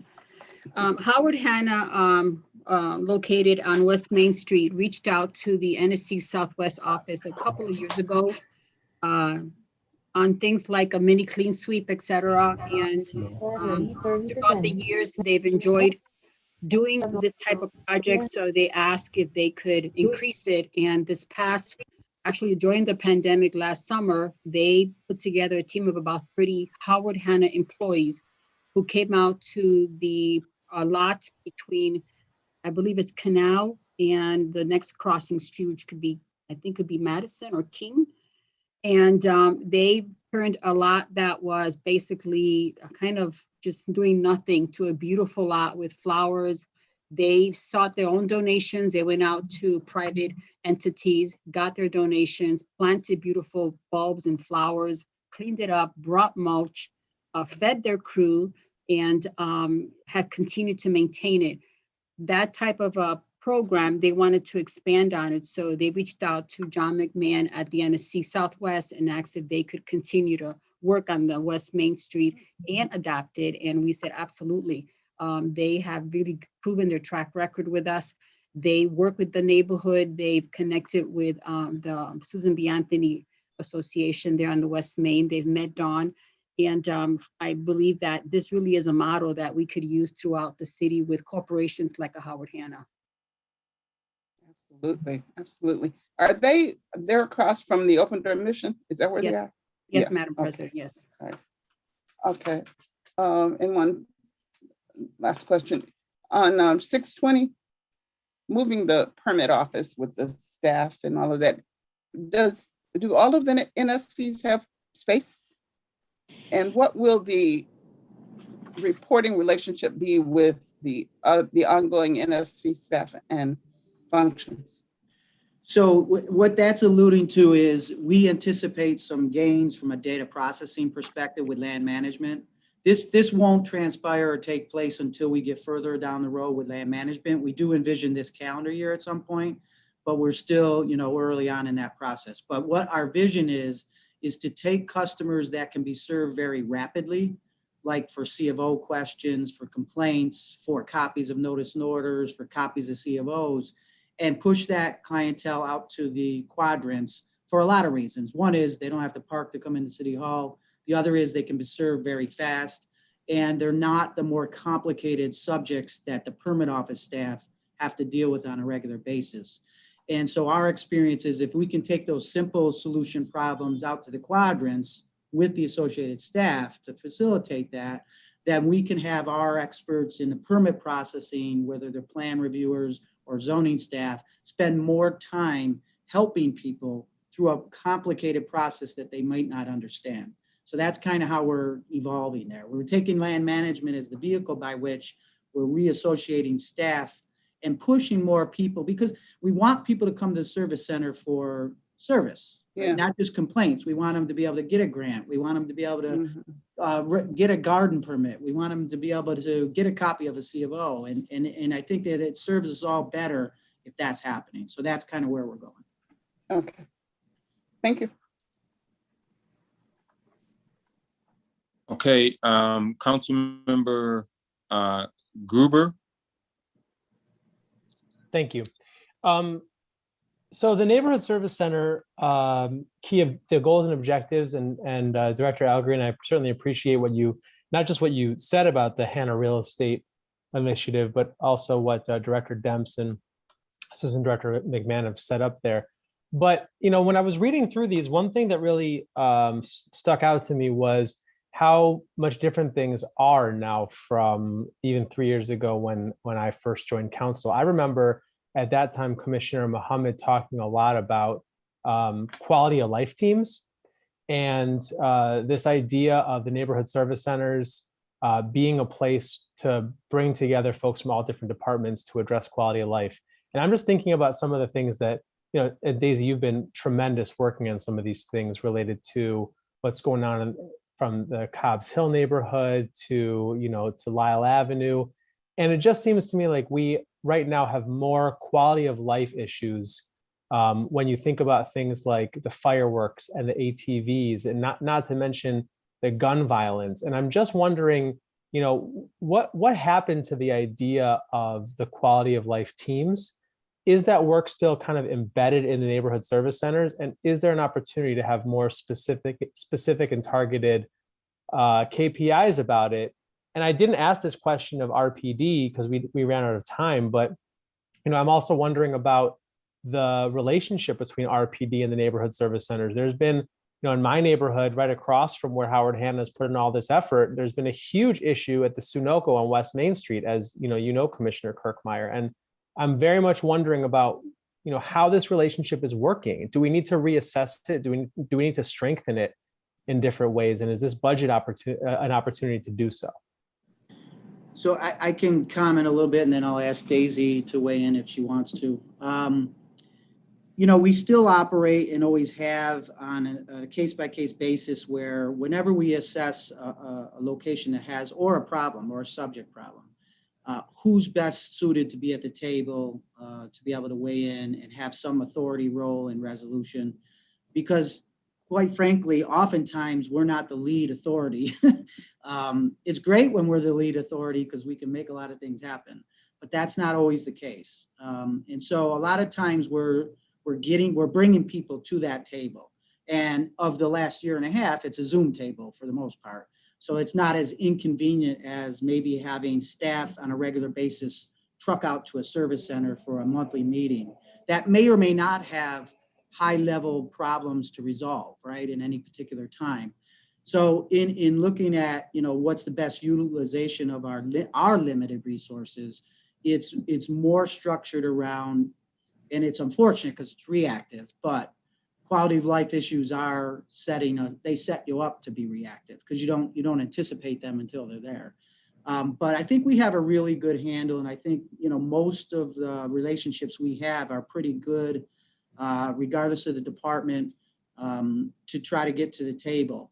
Not everything is easily resolved, as we all know, and some of these problems, the deep-rooted problems, are the most difficult to resolve. And most often we don't even have the mechanism to resolve them. We just have the ability and will to mediate and try to mitigate best we can where our authority is.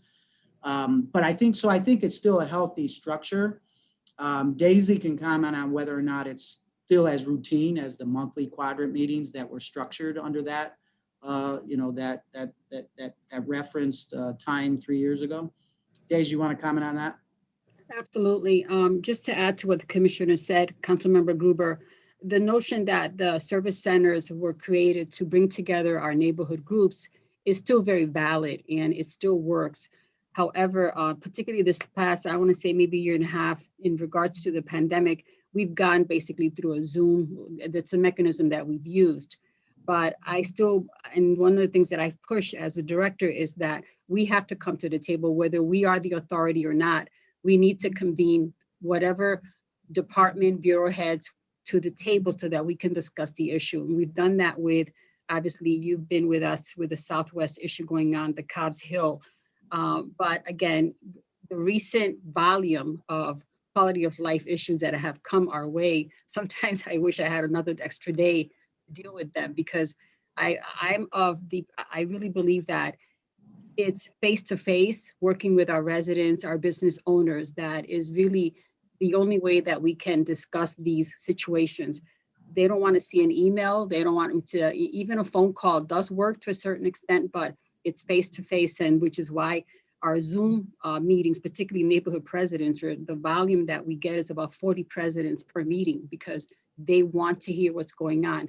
But I think that as we continue to evolve, this opportunity continues to grow for us, and we'll continue to meet with the neighborhood leaders, business owners, and making sure that we can address the situations as a team.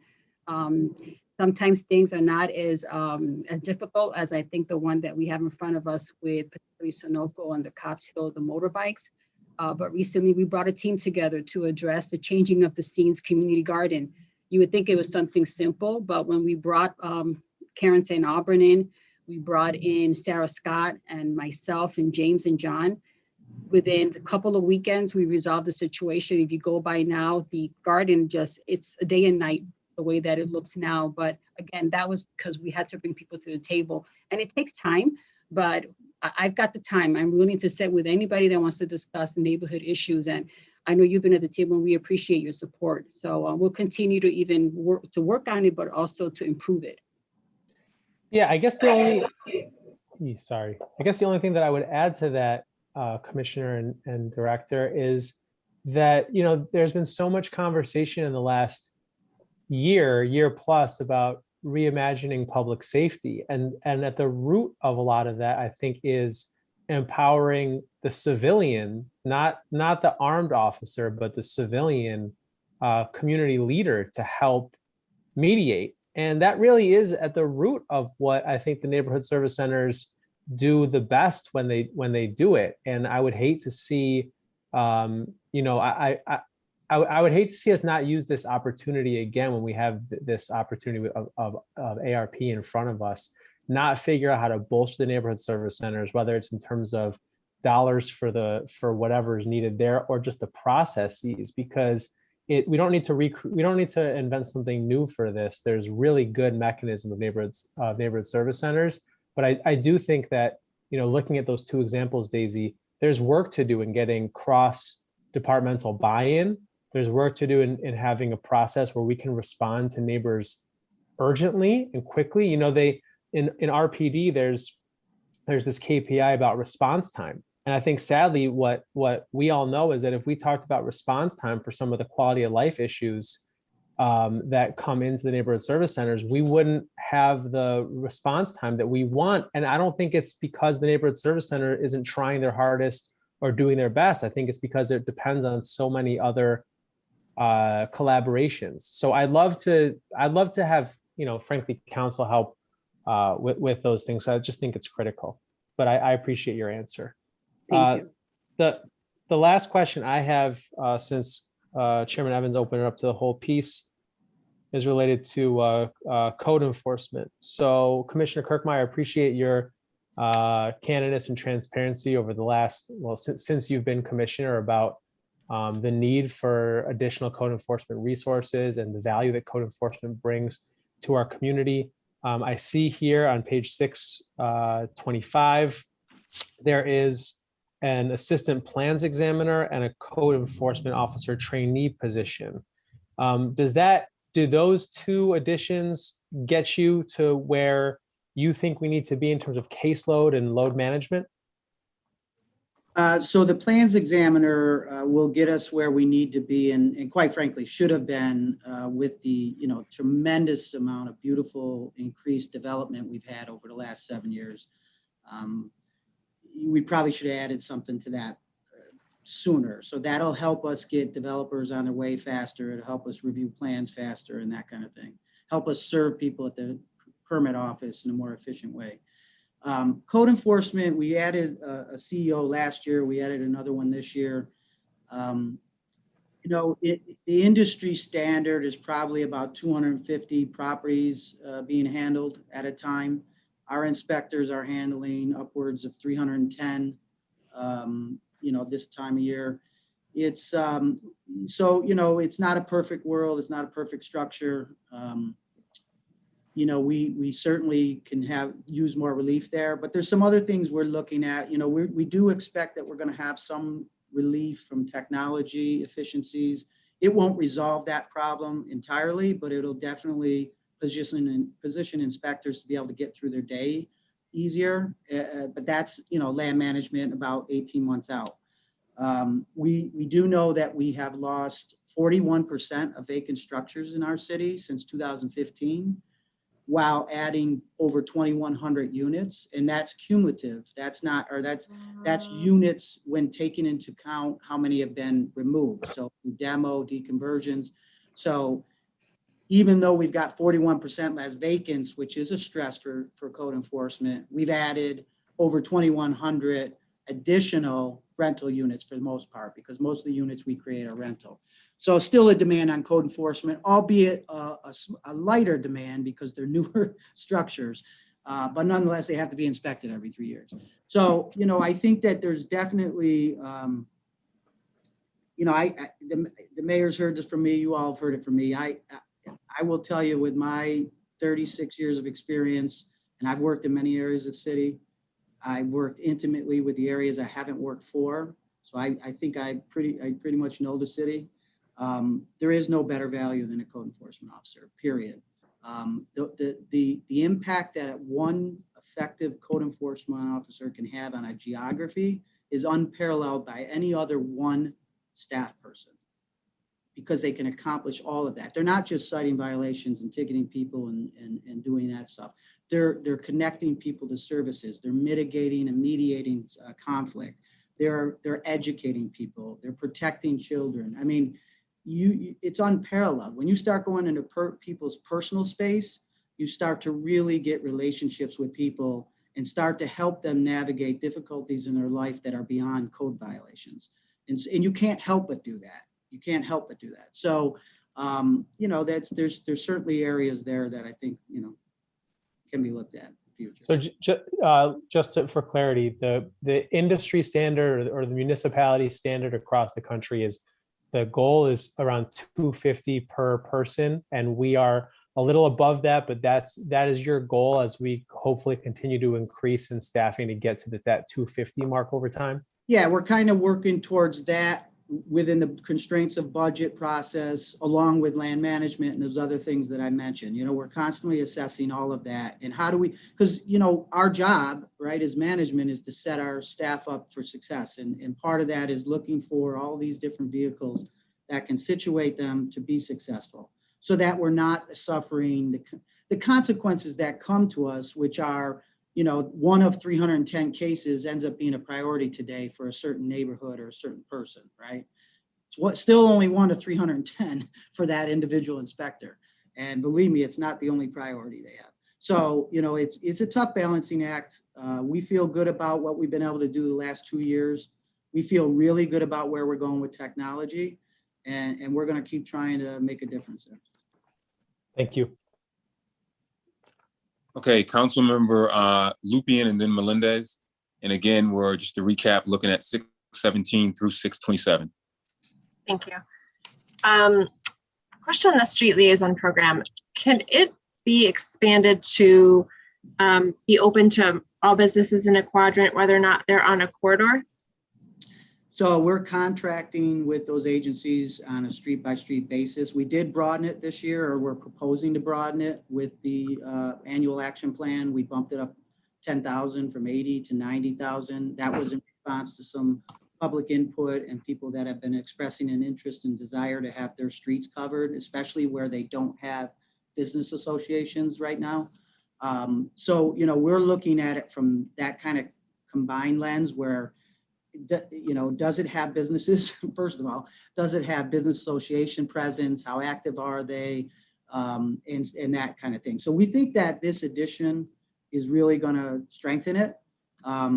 Will we stop looking at it? No. So we'll keep looking at it. If there's future needs, we'll try to meet them. Thank you. The tax lien, do we have any way to identify which tax liens that we've sold that haven't yet gone to foreclosure? In what foreclosure, private or tax foreclosure? After we sold it, that I believe tax, you know, because we're selling the tax liens, right? So our Treasury office does know which tax delinquent properties have had liens sold, if that's the question. Yes, they know. And can we tell whether or not they've been foreclosed on? Foreclosed on in the private sector? Yeah, by the person that we sold it to. Yeah, the lien itself. Well, I mean, yeah, because there would be a change of ownership, right? If they foreclosed, okay, there'd be a deed recorded, and there would be that would be reflective in the system. Okay, so for those that we've sold but haven't foreclosed on, is it possible and would it be feasible to think about buying those back? You know, we do have that authority. We have exercised that on a rare occasion when it was that vital, the property, subject property. You know, right now we're going down a path for foreclosure this year that has to be inclusive of the governor's orders, which are, you know, if people have been impacted negatively by the pandemic, they can submit an attestation, and if they own less than 10 units, they can be pulled out of the process. So we're still navigating through what this year means. Because, you know, from our department's perspective, from a community development perspective, you have to have a tax foreclosure sale. You have to have it. We can't do effective community development if we don't have access to land and properties. And so, you know, we don't want to foreclose on owner occupants. That's not, you know, that's something we're eliminating. But for those rental properties that are not being maintained, we certainly want to foreclose on them where we can. Right. Okay. Thank you. And just, is there, when the city does demolition and we don't own the property, do we get reimbursed for that? We do seek judgment collection, both through the law department and then where it makes sense, we can and have added it to taxes. But usually that's going to be reserved for where that's the right thing to do. We don't do it across the board. We don't want to have a compounding negative impact on our collectible tax debt, which that would cause if you did that robotically. Got it. Question on the EPI program, the ERAP. I know we talked about this before, there were some state tenant protections that the state did, and we were thinking about whether or not we were going to implement them. So the four that I'm wondering about is the freezing of the eviction process after application, requiring social security number, stipulating good cause, and yeah, those three. Are we doing those with our program? So we had just discussed this over the last week or so. We consulted with the county attorneys because it is a county program, even though we're jointly involved with the program. And actually, Ryan just emailed that same question today. So Henry is preparing a response to that. I can't tell you off the top of my head because I only am able to come to some of those meetings. But we have addressed as many of them as aligned with the federal requirements. One of the challenges there is because we're not part of the state program, there is some sensitivity to us doing more than the federal suggested regulations, because it could open the county up to you know, liability. So we're toying with that, and we'll give a response to Ryan, and we could just copy and paste that in a response to council. Sounds good. So I think we were talking about this earlier about filing suits against negligent landlords. Do we have the capacity to take all those to court? And then, you know, I know we don't have the capacity to take on as many as we'd like in receivership, but what might it look like to be able to scale up to meet that need? Well, you know, I certainly don't want to speak for Corporation Counsel. I know we have an agreement with City Court to bring 3 cases a month. We have 2 abandonment cases a month. You know, we're trying to stay true to that. Pandemic has impacted that a little bit. Some of the demand on law staff has impacted that a little bit. You know, whether or not that's you know, whether or not we can broaden that or start to think more seriously about seeking more aggressive stances of receivership. I suspect that aligns more with our continued conversations about housing court and what it is and how it evolves. You know, we selectively choose that path on a rare occasion where it applies. That's, you know, that's where we're at right now. Okay, thank you. Okay, Councilmember Melendez and then Pio on 617 through 627. Okay, thank you. So I want to follow a little bit of what Councilmember Gruber was mentioning earlier around the NSC offices. First and foremost, I just want to say that there's a lot of great work that happens out of the NSC offices. And I think the president's meeting has been an asset for the city.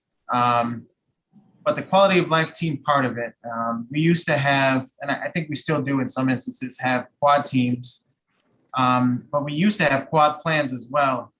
And I'm wondering if there's any potential investment of time or energy to creating that strategic direction on a quad by quad basis. I recall when I first started working in my career at Ibero, we had a quad team and pulled together all the different organizations, all the different city departments, resident groups, and really focused energy on those high level issues that were happening in the quad at the time. So Director Algarin or Commissioner Kirkmeyer, I'd love to hear more about that. Yeah, I'll start and then Daisy can chime in. You know, there's definitely value there in meeting, you know, the community, the various neighborhoods where they are, and trying to, you know, grow those homegrown plans, if you will, and perfect them over time. I mean, I think we have a good history as a city of having a good catalog of plans, and certainly they're all populated on our projects and plans platform that's out there, anything that's within 10 years. But I think you're right. There is opportunity for us to get more intimate with that, with planning staff and the service centers, and kind of see where neighborhoods are lacking there and where there is some opportunity to construct some foresight into the future. You know, we're doing that this year with Kania. We're trying to do that to a larger extent with Lyle than's been done to date. So we're kind of doing some of that now. But I think that's a good point, and I think it's something we should be looking at for sure. Daisy, you want to add anything to that? Well, I agree with what you just shared, Commissioner, but I also, I miss going through the strategic plans, and I know exactly what you're referring to. Councilmember Melendez, we sat in many meetings putting together strategic plans. I actually still have the hard copies of them, and I think it's something that we can dust off, and it might not be as comprehensive as those plans were. Some of them were very large, but I think that there's an opportunity here for us to revisit the plans and maybe develop something, right, you know, from those plans and move and provide something that our neighborhood and our particularly our residents can follow and see that we are, you know, planning and looking to go somewhere with many of the opportunities that they make us aware of. So, and actually, I miss those meetings. Not that I want more meetings, but I miss them. Okay, thank you. Another question. With respect to nuisance abatement process, I know that, you know, we used to have 315 hearings, now there's 1012 hearings, and then there's a nuisance abatement board now, which is something new that has been implemented in the last 2 years or so. I guess my question, I had the same question for the law department. It seems like somewhere, I don't know where, there's a hiccup in the process where, you know, after, I think it's after 18 months, points start to drop off. And somewhere in there, we're losing the opportunity to address some of these chronic businesses and chronic locations that have nuisance problems. I'm sure everyone here can point to something in one quadrant of the city or another where there's this property that is just a thorn in the side. I don't want to pick on anyone, so I won't name one, but we have them and they get away with it. And I just want to emphasize, you know, whether or not there's any potential efficiencies or investments that we can make to be supportive of that process, to make sure that at a neighborhood by neighborhood level, there's enough support to move these nuisance processes forward in an expedited manner. So I appreciate those sentiments, and certainly, you know, those are challenging environments for us. We've been, you know, I personally been intimately involved with that before my current role, and continue to be so. The one thing I will say is when they reconstructed the ordinance or the law, it does give more due process, and it does extend due process, and it does put a lot more onus on both us and the law department to follow that process to the T. So there is more letters, there is more notifications, there is more anticipated meetings, but there are mandatory steps along the way that if people violate, certainly allow us to elevate the situation. What I prefer to do with nuisance is not assess it globally, because I don't know that it's flawed globally. I like to look at individual situations and see just that. You know, here's the process. We know what the process is. Where was there any delay in the process? And I think most often it's not a delay in the process because there's time constraints, but there are some unique circumstances depending on what's going on that impacts the process. For example, when there's a certain level of crime occurs at a location and that report cannot be released by police, and that report as a result of that doesn't get points, everybody knows that event happened, but there is no points to reflect that in whatever may continue to happen there, right? So it's part of the equation, but it's not embedded into the process that makes some pretty strong assumptions on when you can do something and when you can't based on point level. So there are some things, so I like to look at it individually. The summary we just did for a couple of situations in the Southwest, I think we're in pretty good shape with both of those cases in the Southwest. They're pretty compelling. I think we're in pretty good position to leverage some authority in suggested alterations to how business is being run. And if that doesn't happen, I think that, you know, the adjudication process is available to us. It's hard for me to say more than that. If you have any specific situation, we certainly welcome that feedback because, you know, we like to dig into that and see. You know, law serves our needs, right? So you're just one department that serves our needs. So it's up to us to bring them to the table where it's warranted. We can't afford to have them at the table where it's not warranted. We don't have that kind of resource. So, you know, we really have to be the champion of our relationship with the community that's impacted by it and making sure we're prioritizing the right cases and not dropping the ball on them. Now, once we tee it up, then we'll be, you know, definitely in a position to make sure that all the other aspects of that process are followed. So I think if you've got any particular, like I know Councilmember Gruber just interacted with us about some particular locations, and we welcome that. So if you have others, please feel free to send them along and we'll assess it. Councilmember Melendez has sent it in. We know exactly what property he's talking about, so. There's a few, Mayor. There's a few. So one other final question. I agree, Commissioner Kirkmeyer, that, you know, inspectors have logged a lot of miles and logged a lot of code violations across the city. I just want to highlight that I think there's some fear still from tenants to report issues. And I had a situation at a property that I've worked with the NSC office on, where a tenant was just not willing to report a lot of the violations that were in the home. Black mold in the bathroom, you know, just the roof leaking in on her house, because she was fearful that she would be evicted. And this is before the pandemic and during the pandemic. So obviously she has some protections now, but I just worry long-term about the condition of our housing stock and what more we can do from an investment standpoint. And I realize that the city can only do so much, but if we can try to find more ways to create partnerships and investments and utilize dollars that do come in to try to focus our energy on some of these low quality housing. And it might be that, you know, we have to focus on home ownership and try to transition some of these properties to tenants. But I just want to make that as a note that there is a lot of fear, even though we're, you know, making those visits, there's still a lot out there that are not being addressed.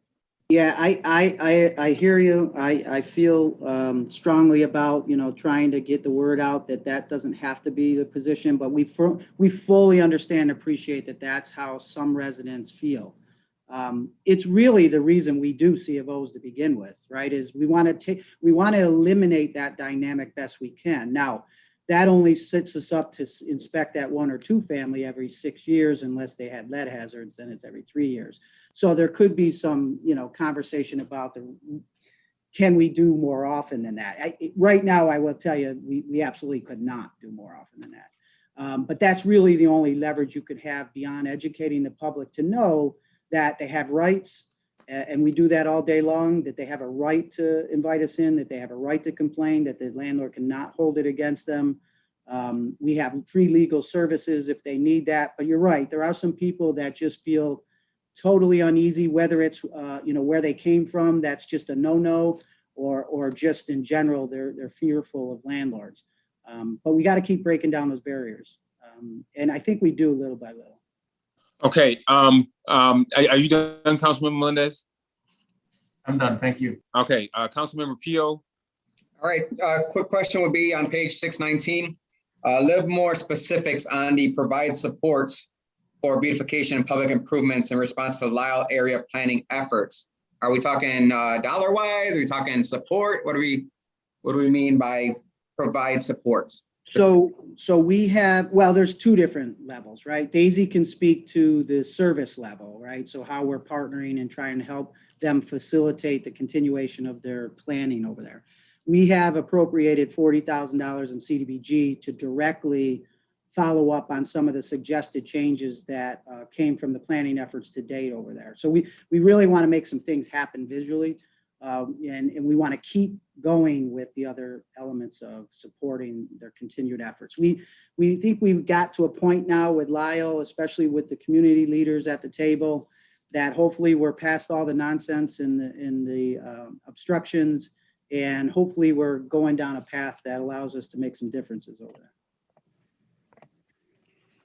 And in regards to, Commissioner, yes, in regards to the support that the service center provides, is we have facilitated monthly meetings with the Lyle Avenue stakeholders, and that is a representation from the Lyle Avenue area, from Edgerton, from Lyle Otis, from Charles Settlement House, from Josana, and they've come together. They've helped us plan out the improvements that they would like to see along the corridor. We haven't really moved into the neighborhood areas of the residential streets. We focus more on the corridor between State Street and over to Dewey. With this additional funding and also with their application to REDCO, they have applied for the revitalization fund to be able to expand on some of this funding that we're discussing here for under CDBG, so that they can make a real visual impact along the corridor. They've been discussing things like just beautification of planters, whether it's signage, cleaning up some of the lots that are along the corridor. We've been working closely with Karen St. Albert and her team. We've been changing the trash cans from the plastic ones that we've seen out there to the more commercial and stone type of look trash cans. If you drive by the Family Dollar on Lyle Avenue, you'll see some right up front, and you'll see them along the corridor. So we're getting there. The momentum is really good. And as the commissioner said, I think we're past some of the stuff that was going on. And the folks at the table, I mean, they are wholeheartedly committed to making this plan, to realizing this plan, and to working together and collaborating together. Okay, Councilmember Pio, you got anything else? All set, thank you. All right, thank you. Does anybody have anything else on these sections? Okay, if there aren't any more, thank you, Commissioner Kirkmeyer and your team for answering all our questions. This is going to conclude our second day of budget hearings. The hold for adjourned hearings, we won't need to use that. Our next meeting coming up will be a joint hearing with the Rochester City School District. You should have gotten their budget. So you can take time to look at that tonight. And then there is a public hearing at 5:30.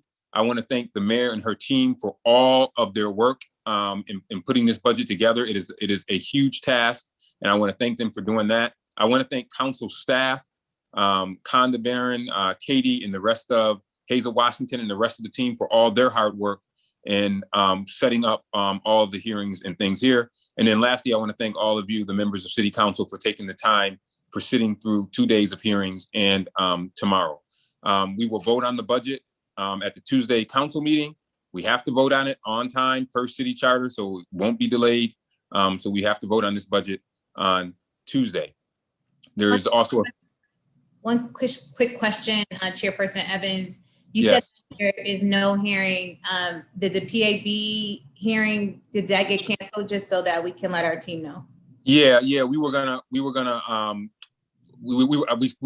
surveyed council members, Mayor, to see if they wanted to have more questions. No one did. So Okay. we're not gonna do it now. Okay, thanks. Yeah. So with that, we stand adjourned. Thank you, everyone. Nice job, Mr. Chairman. Thank Thank you, everybody. Good job. Yeah, take care.